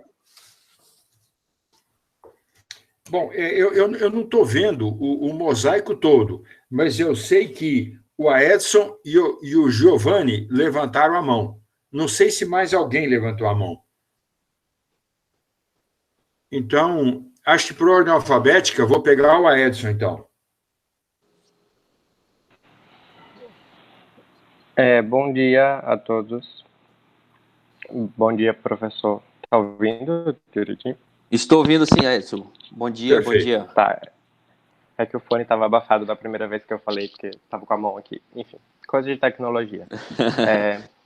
Sou aprendiz do Johnny. Moisés, primeiramente, parabéns por sua apresentação brilhante. Foi uma das melhores que eu assisti até agora. Obrigado. Apesar de ser informal, mas foi de conteúdo muito importante e de fácil assimilação, comparáveis às do MEIA, 2021. E eu, na verdade, o meu comentário seria mais não uma pergunta sobre o que você falou agora, mas todas as prospecções que você falou a respeito de como interligar a questão das dinâmicas populacionais com a logística fuzzy e ainda as possibilidades espaciais do modelo me abrilhantaram os olhos, e eu vou rever essa apresentação depois, com mais tempo, com mais calma, porque foi muita informação nova para mim, e eu queria só deixar a porta aberta para lhe mandar um e-mail depois, quando surgissem as dúvidas, porque eu tive essas mesmas dificuldades no início, de ajustar o modelo, da questão dos dados, de como dar uma resposta significativa, de qual modelo usar. Eu acabei optando por um modelo logístico, estou tentando trilhar nessa área, estou ainda pensando em como botar um fuzzy mais para frente. Então, assim, toda essa apresentação me deu muito o que pensar, e mais à frente eu gostaria de deixar a possibilidade aberta de entrar em contato para poder a gente trocar figurinha mais para frente. Edson, tá portas abertíssimas para a gente trocar figurinha, aí eu tentar contribuir naquilo que consigo e trocar informações, na verdade. Eu acho que muitos desses desafios que eu passei, que eu acho que alguns de vocês, ou todos vocês, passaram também. Sim. Então, assim, no geral, muito obrigado por compartilhar isso conosco, porque, infelizmente, apesar de a gente ter muita informação no nosso país, muitas pesquisas acontecendo simultaneamente, mas às vezes a gente não tem acesso e não sabe que aquele tipo de informação está sendo feita daquele jeito, por outros pesquisadores que estão pesquisando a mesma coisa que a gente. Então, ter o Johnny como esse canal aí, ligando e resgatando pessoas de um canto, de outro, de um estado, de outro, que estão fazendo essa análise, mas de formas diferentes, é enriquecedor. Então, mais uma vez, muito obrigado por ter aceitado o convite e ter vindo partilhar com a gente essa sua pesquisa. Eu que agradeço, Edson. Ô, Johnny, você falou com eles para ficar me elogiando depois e dando parabéns? Não, pelo contrário. Pelo contrário, eu sempre digo, você já foi meu aluno, você sabe as coisas que eu digo, mas a Edson, eu vou falar o nome de alguns doutores ou doutorandos que, inclusive, foram a Cuiabá para trabalhar com esse grupo de biomatemática muito bom que tem lá. Então, a Marta Maria Macufa... eu esqueci de falar, Moisés, de apresentar o José Manuel Samo, de Moçambique. Ele está na cidade de Maputo. Colega da Marta. Sim. E a Marta esteve em Cuiabá, trabalhando. Ela foi para Cuiabá fisicamente, viu, Edson? O Fábio Santiago foi para Cuiabá fisicamente. O Gesivaldo foi para Cuiabá também fisicamente. Eu acho que só. mas eles foram e passaram 10 dias. E aí não era questão de marcar reunião por Google Meet, era questão de sentar num laboratório lá, numa salinha, numa mesinha, e trabalhar, e qualquer dúvida. Então, eu não sei como é que é isso para o Moisés. Com o André, isso é tranquilo, mas é uma coisa que você, se você quiser pensar no futuro, é uma coisa que não é difícil de organizar. Para mim é tranquilo também. Porque é só questão de arrumar um lugarzinho lá para você trabalhar lá. E aí, o lugar para você ficar, eles têm contato, fazem tudo. E o Gesivaldo fez isso. Então, o Gesivaldo também tem algumas dicas, se você quiser fazer isso, Edson, tá? Sim. Agradeço bastante. Inclusive, no começo da pandemia, professor, quando tudo fechou, eu fiz isso. Ele tá gravando, né? Por debaixo dos panos com o Estevão. Eu fui lá para a Unicamp e a gente se reuniu porque eu estava meio que sem direcionamento e esse negócio virtual não é muito minha praia, e a gente foi lá, sentou, manteve o distanciamento, máscara, mas a gente teve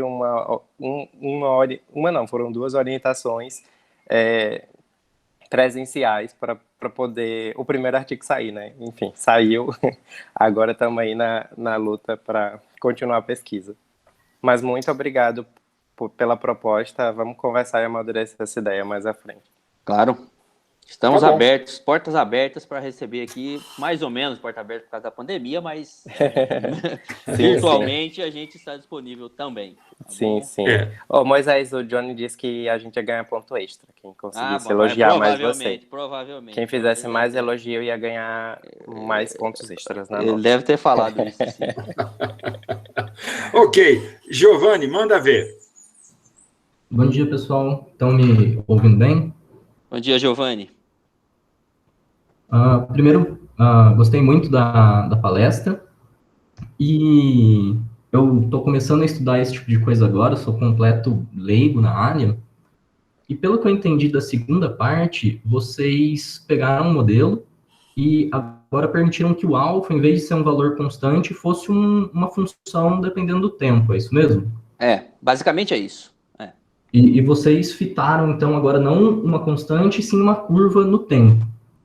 O que eu ia perguntar, e você acabou já respondendo, é se era possível fazer uma correlação dessa curva que vocês fitam com medidas de isolamento, uso de máscara e tudo isso. E vocês falaram, e você falou que já tem um artigo recente que fez isso. Tem um artigo com outro modelo, né?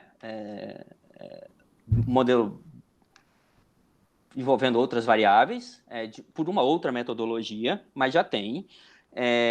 E o que a gente quer fazer agora eu já tentei fazer isso antes, mas ainda não tive tempo para sentar e não tive a mão de obra para ajudar a trabalhar, né? Porque você acaba se envolvendo, tem as atividades da universidade, tem outras atividades que você tem, e aí acaba não sobrando muito tempo. Mas eu acho que isso seria uma resposta muito legal. Por exemplo, o Google, ele disponibiliza algumas medidas de comportamento da população com relação ao distanciamento. Então, por exemplo, ele compara qual que é a movimentação da população com relação ao referencial base do ano passado, por exemplo, de 2019. Então, as pessoas tinham um comportamento de mobilidade em 2019, 2020 e 2021, elas mudaram devido a essas restrições impostas aí pelas políticas de isolamento social. Então, você tem ali esse histórico também de mobilidade, digamos assim, são medidas de mobilidade. Então, seria legal fazer essa correlação. A gente já fez uma coisa desse tipo, não tem nada acadêmico, assim, que a gente não fez nada acadêmico, mas a gente já fez para tentar entender. Mas tem outras medidas. O Facebook também divulga informações de distanciamento social. Tem outros sites especializados, mas aí, às vezes, muitos deles são pagos, você precisa comprar essas medidas. O próprio site da OMS divulga as políticas que foram tomadas por cada país, né? Tem a nível de país, eu acho, se eu não me engano, eu acho que é a nível de país, não tem a nível de estado. Então, você tem ali nível de país, essas políticas que foram tomadas por cada governo, e aí faz uma correlação com o RT, sazonalidade, provavelmente tem alguma correlação com essa dinâmica de transmissão do vírus. Então, todas essas coisas poderia ser feito uma regressão, né? Poderia ser feito uma covariância, fazer uma covariação aí para tentar entender como que um afeta o outro e vice-versa. Acho que isso seria um trabalho muito legal e muito bem-vindo nesse momento. Nesse sentido, eu tenho duas perguntas. A primeira, na verdade, um pedido e uma pergunta. A primeira é se você pode disponibilizar essa referência que você comentou, que faz essa regressão em um outro modelo. Claro. E a segunda pergunta é, uma vez que vocês já fitaram o alfa, usando lá os dados de ajuste, né?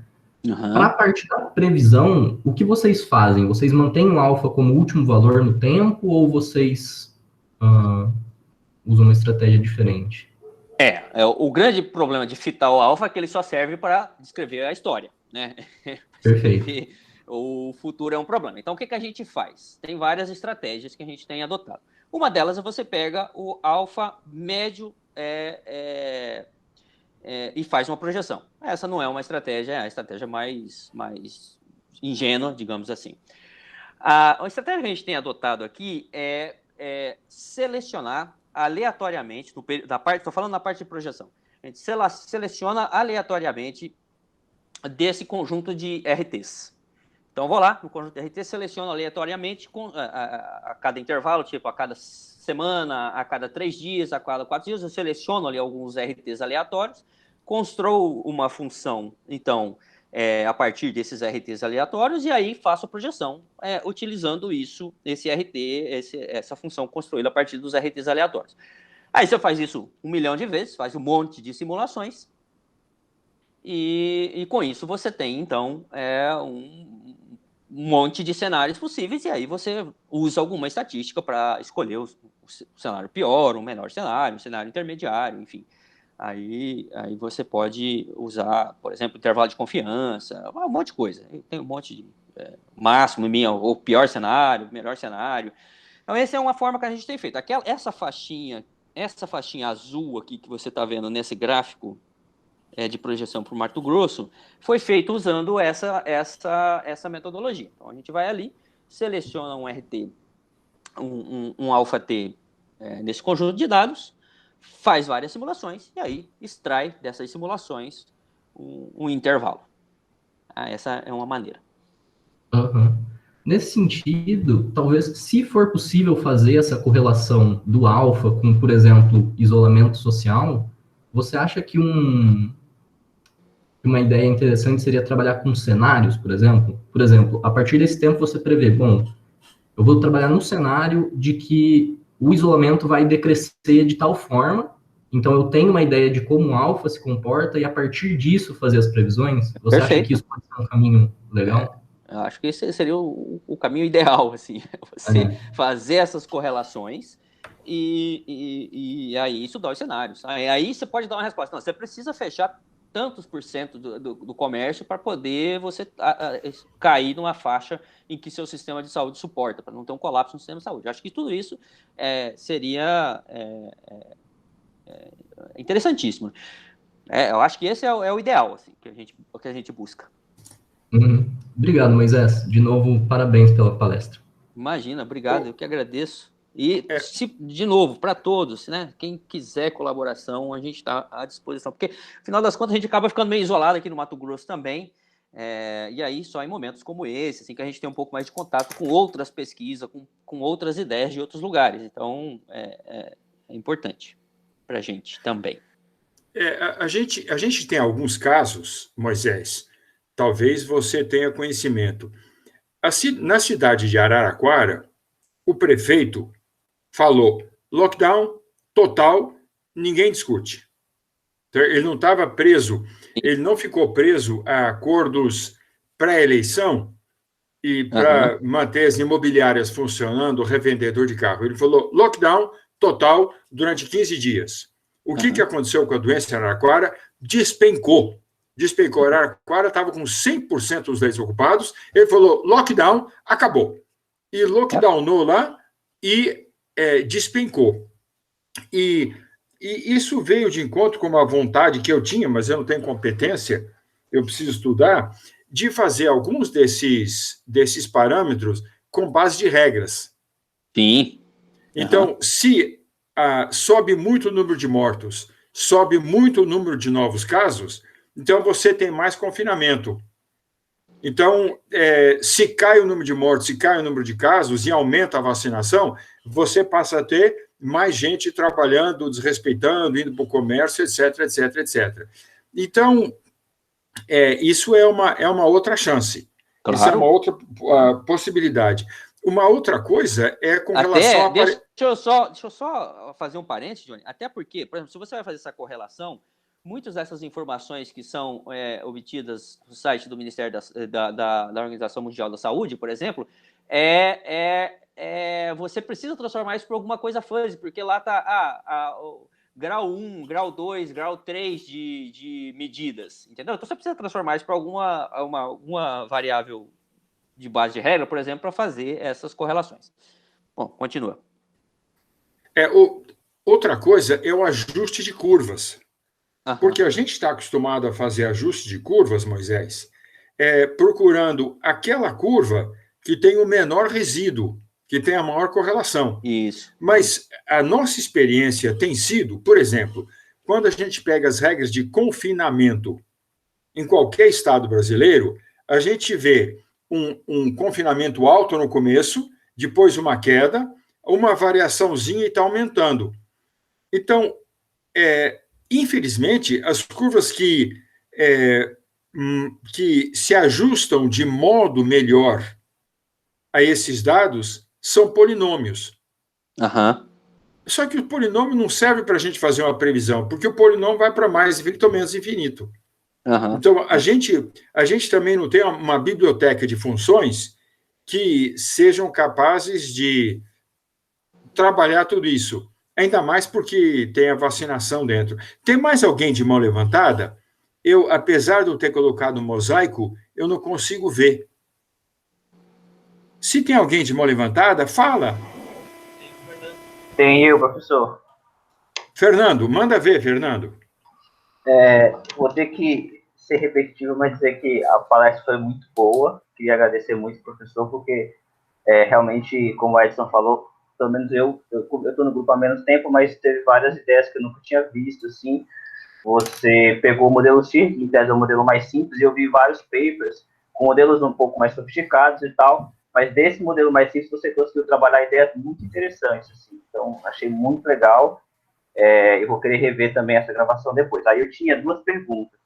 A primeira é, pelo que eu entendi, você se baseou mais na questão da mortalidade por ser um dado mais confiável. Não sei se foi essa a razão da escolha, né? O problema essa é a razão da escolha. O problema da mortalidade é que no começo da pandemia a gente tinha um número muito pequeno de óbitos, e aí então você não teria confiança para usar essa informação. Esse é um problema. Outra coisa, se você vai trabalhar numa cidade pequena, ou uma cidade que felizmente teve poucos óbitos, então essa informação também fica comprometida, você não consegue usar essa metodologia. Então, essa metodologia é uma metodologia que dá para você usar agora, mais recentemente. Tá. E vocês trabalharam com alguma forma de subnotificação de mortalidade? Que eu tenho ouvido bastante falar disso também. Não, isso a gente ainda não a gente parou no primeiro nível de subnotificação. De fato, tem um monte de subnotificação, e tem mais, né? Tem um atraso também na inserção. Aquele número notificado de casos ali provavelmente não é daquele dia. De dias anteriores, enfim, tem toda essa problemática também, que entra naquele conjunto dos problemas que, quando você vai trabalhar com os dados reais, a vida é um pouco mais complicada. Sim. E aí, a última pergunta... Pode não, pessoal. Não, era só que essa coisa ainda da mortalidade, a gente não pensou na subnotificação da mortalidade, porque eu acho que aí precisa pensar com mais calma. Um comentário que eu vi o professor Massad falar é que ele tenta trabalhar com a ideia de que esse dado é subnotificado de maneira mais ou menos constante, E aí a gente tem só uma diferença de escala, mas que o modelo vai estar mais ou menos com a mesma cara, né? E aí, a outra pergunta que eu ia fazer é se vocês têm planos e quais são esses planos de incluir a vacinação. Veja bem, no modelo eu não tenho plano de incluir vacinação. O que eu espero ver é o RT cair. Aquele alfa ali, porque aí lembra daquela coisa que eu comentei lá no início. Tudo vai ali para o alfa no final das contas, porque a vacinação ela vai transformar algumas pessoas em não suscetíveis mais. Então, vai encontrar com o infectado e aí essa pessoa não vai pegar. Então, assim, a minha hipótese é que isso deve ser refletido lá no alfa também. Então, esse alfa deve cair, provavelmente, porque você vai ter a probabilidade de suscetível, que não é mais suscetível, uma vez que ele foi vacinado, né? Mas essa probabilidade vai diminuir, essa de transmissão da doença, então aquilo deve se refletir no valor de alfa. É o que eu espero ver, é o que eu quero fazer agora. Eu estou fazendo um trabalho com o Marco, que foi aluno do Rodney aí na Unicamp, e a gente já quer ver se isso aparece, por exemplo, nos dados de alguns países onde já está bem consolidado a estratégia de vacinação. Então, a gente quer ver como que isso está afetando o valor de alfa, por exemplo. Eu tinha pensado exatamente isso. Se vocês iam manter a mesma estratégia, que eu achei simples e ao mesmo tempo genial, de separar só entre alfa e beta e jogar tudo na conta do alfa, e aí ver como que esse alfa vai sendo reajustado, né? E aqui tem várias outras coisas que estão entrando na conta do alfa. Então, por exemplo, como a gente manteve o beta fixo, então, ali é o tempo que leva para se recuperar. Mas, por exemplo, as pessoas que são infectadas e apresentam sintomas, elas já se isolam. Então, esse isolamento vai diminuir essa probabilidade dela infectar outras pessoas, que também vai entrar no alfa. Então, então aquele gama, aquele beta que a gente está usando ali, é o beta como se a pessoa tivesse ficado sem nenhuma medida né, a biologia mesmo da dinâmica da doença no corpo. Então, tudo o resto a gente está jogando para o alfa. Tá? Então, eu acho que é uma coisa que ficou simples de fazer, mas que me parece que a gente precisa fazer um trabalho mais acadêmico, mas me parece que tudo isso entraria ali nesse valor de alfa, né? E aí, por isso que é importante você fazer as correlações com as coisas, porque daí você pode dizer o seguinte: olha, a vacinação influenciou tanto no valor de alfa, distanciamento social influencia tanto, e assim por diante. Todas essas correlações, elas vão ajudar a dizer informações sobre os valores de alfa. Perfeito, muito obrigado. Gente, eu não consigo ver. O Moisés ainda está compartilhando a tela e eu não consigo ver o mosaico. Peraí, vou tirar já. Não, mas pode ser que tenha alguma pergunta, Moisés. Não, eu vou tirar. Não, mas daí eu coloco de novo. Não tem problema.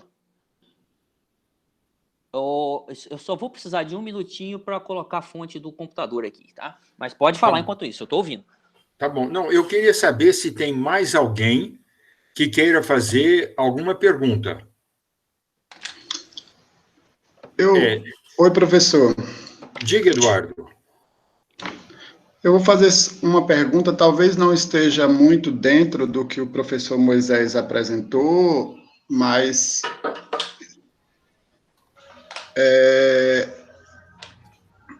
como eu acho que no final, que o professor falou sobre trabalhar com modelos baseados em agentes,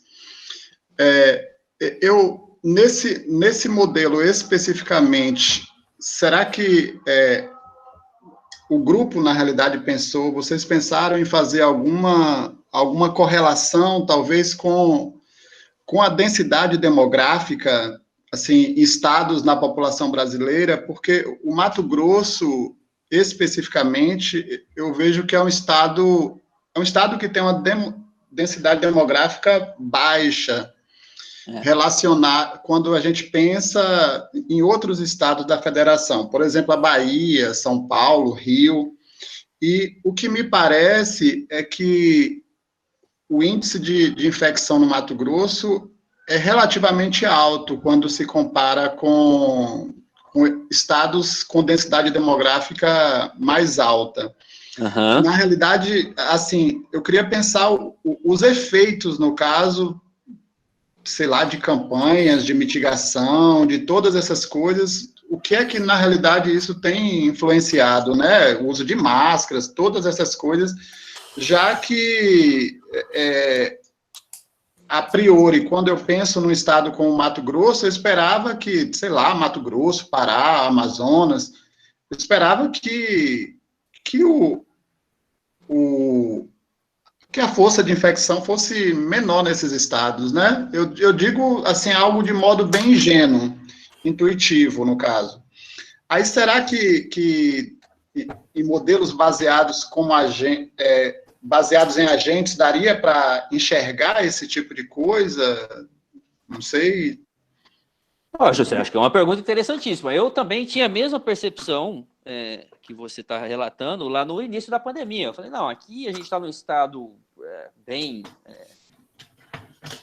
densidade populacional pequena, e aí então vai estar tudo resolvido, assim, tipo, a gente não vai sofrer tanto. Mas, como você disse, a gente Amazonas, está sofrendo uma barbaridade com essa doença.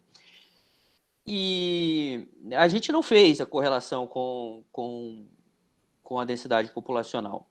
Mas aí também a gente lembra o seguinte, que tem cidades grandes aqui, várias cidades, cidade como Cuiabá, uma cidade grande, que representa talvez uma grande percentual da totalidade dos casos. Tem uma cidade que é densa, uma cidade que, claro, não tem a densidade populacional de uma São Paulo, por exemplo, mas tem uma densidade populacional razoável.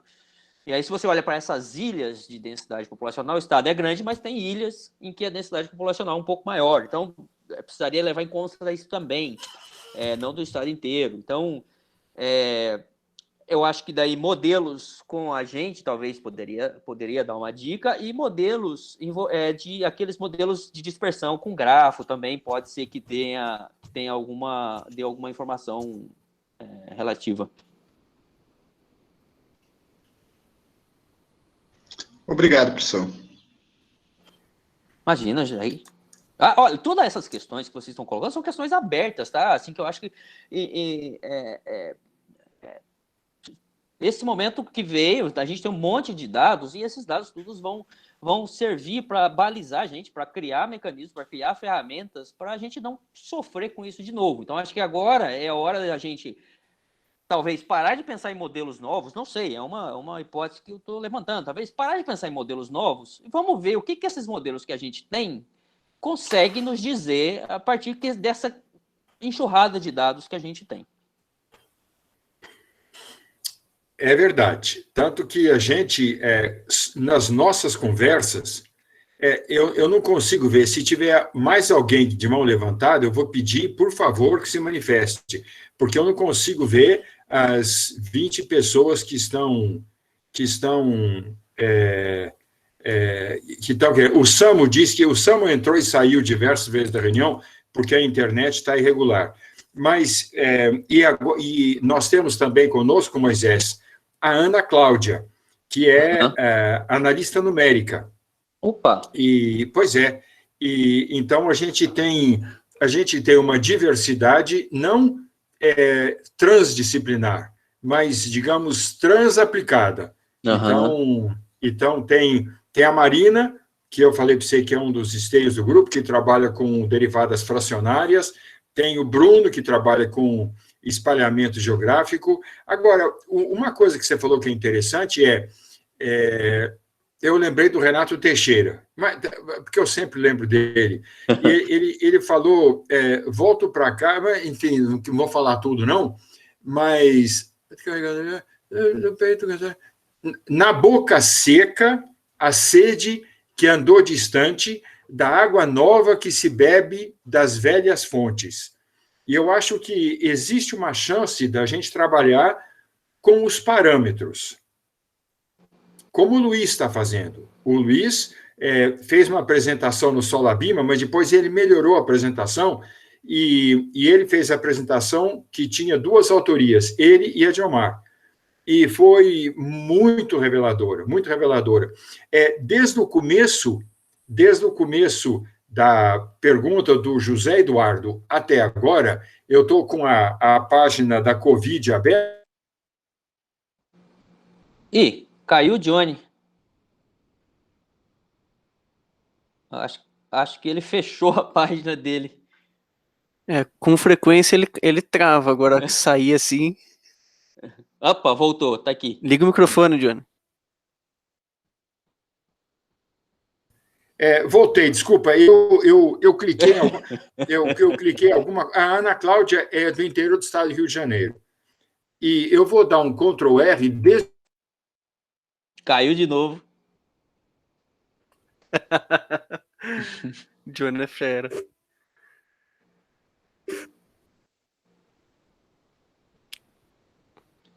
De novo, Johnny. Liga o microfone. De novo, gente, de novo. Sim, o senhor se supera, viu? É inferior do que o de Mogi Guaçu. Vá, Giovanni. Não, é o Tomás. Ô, Giovanni, você sabia que o Tomás é do Guaçu?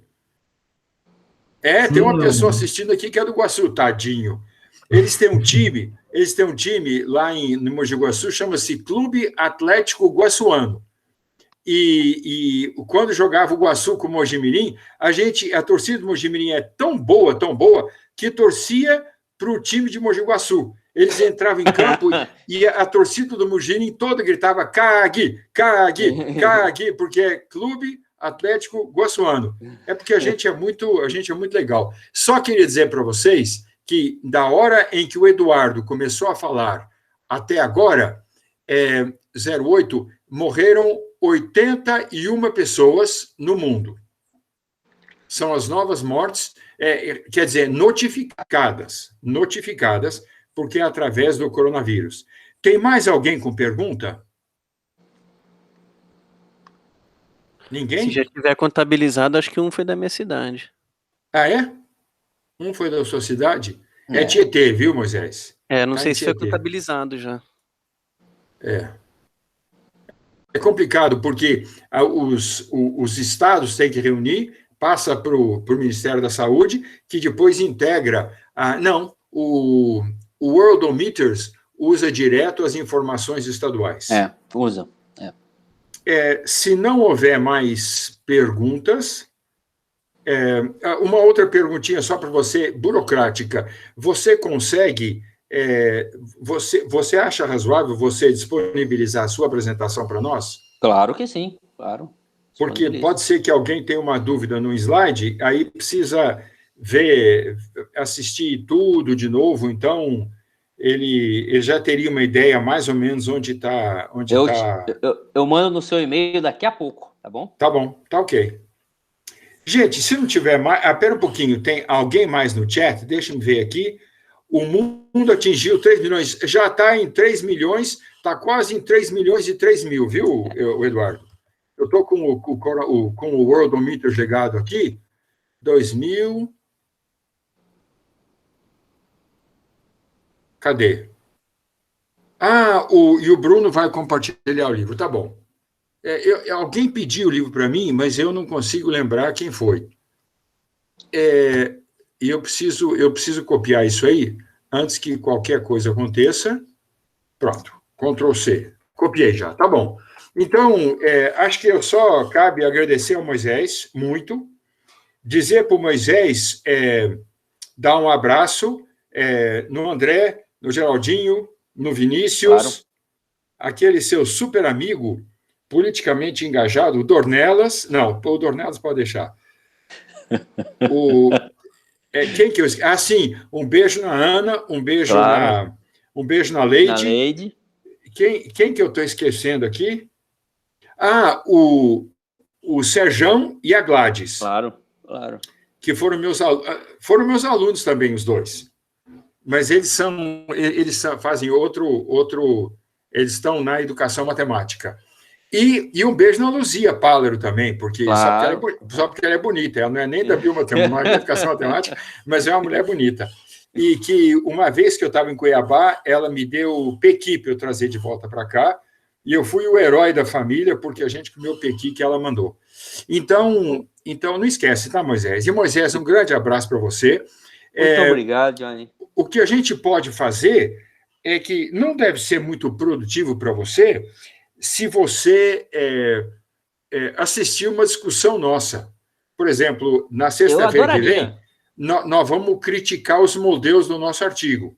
Quer dizer, eu não, eles vão. Uhum. Leandro, Wesley, André, Giovanni, Tomás, Christian. Tomás não pode criticar nada, porque ele é do Iguaçu, mas tá bom. Dessa vez ele vai poder criticar, e então eu não sei quando seria útil para você, mas quando a gente convidar mais alguém para falar, nós estamos pensando em marcar uma data para a gente pedir para a Rosana falar lá da terra do Reginaldo, lá de Uberlândia. A Rosana, inclusive, ela trabalha muito com modelos de delay, então, de repente, ela é uma pessoa apropriadíssima para falar sobre isso. Ela já concordou em falar para nós com o modelo de retardo fuzzy. Ótimo. Então a gente vai... Eu vou querer assistir, com certeza. Mas eu aviso você, e se você quiser, você avisa o pessoal daí. Eu não sei se alguém trabalha com epidemiologia. Me parece... Geraldinho, me parece, Tá bom. Então, podemos encerrar?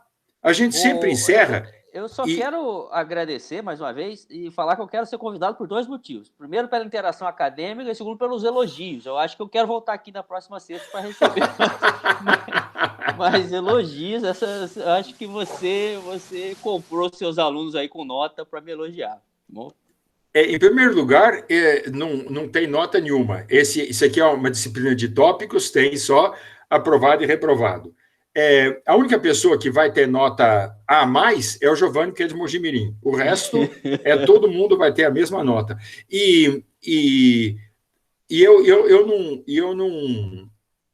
não combinei nada com eles, eu nunca combino. Mas é uma técnica. A gente, no começo, a gente não fazia isso, mas um dia o Aedson entrou e ele gostou muito de uma apresentação e ele falou, olha, foi muito boa a sua apresentação. E, a partir desse dia, a gente começou a fazer avaliações assim. Boa. Então, eu pode deixar que eu convido você. E uma coisa que acontece aqui é que, quando a gente termina e algumas pessoas querem falar comigo. Eu não sei se isso acontece. Uma pessoa que sempre quer falar comigo é o Edson, a Marina e às vezes a Laís, às vezes o Felipe. Então, eu encerro, mas eu fico aqui. Tá bom, Moisés? Tá ótimo, gente. Então, muito você fique à vontade para sair. Escuta, só uma última coisa. Que horas são em Cuiabá? 10 horas da manhã. Então, por isso que você falou entrar às 10, porque era às 9 horas para você.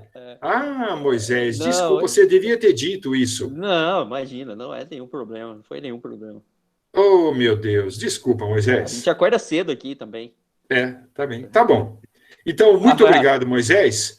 Um grande abraço. Me coloca eu estou encerrando. Precisar de mim, estamos à disposição, tá bom? Tá ótimo. E vamos interagir sim, tá bom? Abração, gente. Tchau, tchau. Tchau, Moisés. Tchau, querido. Obrigado.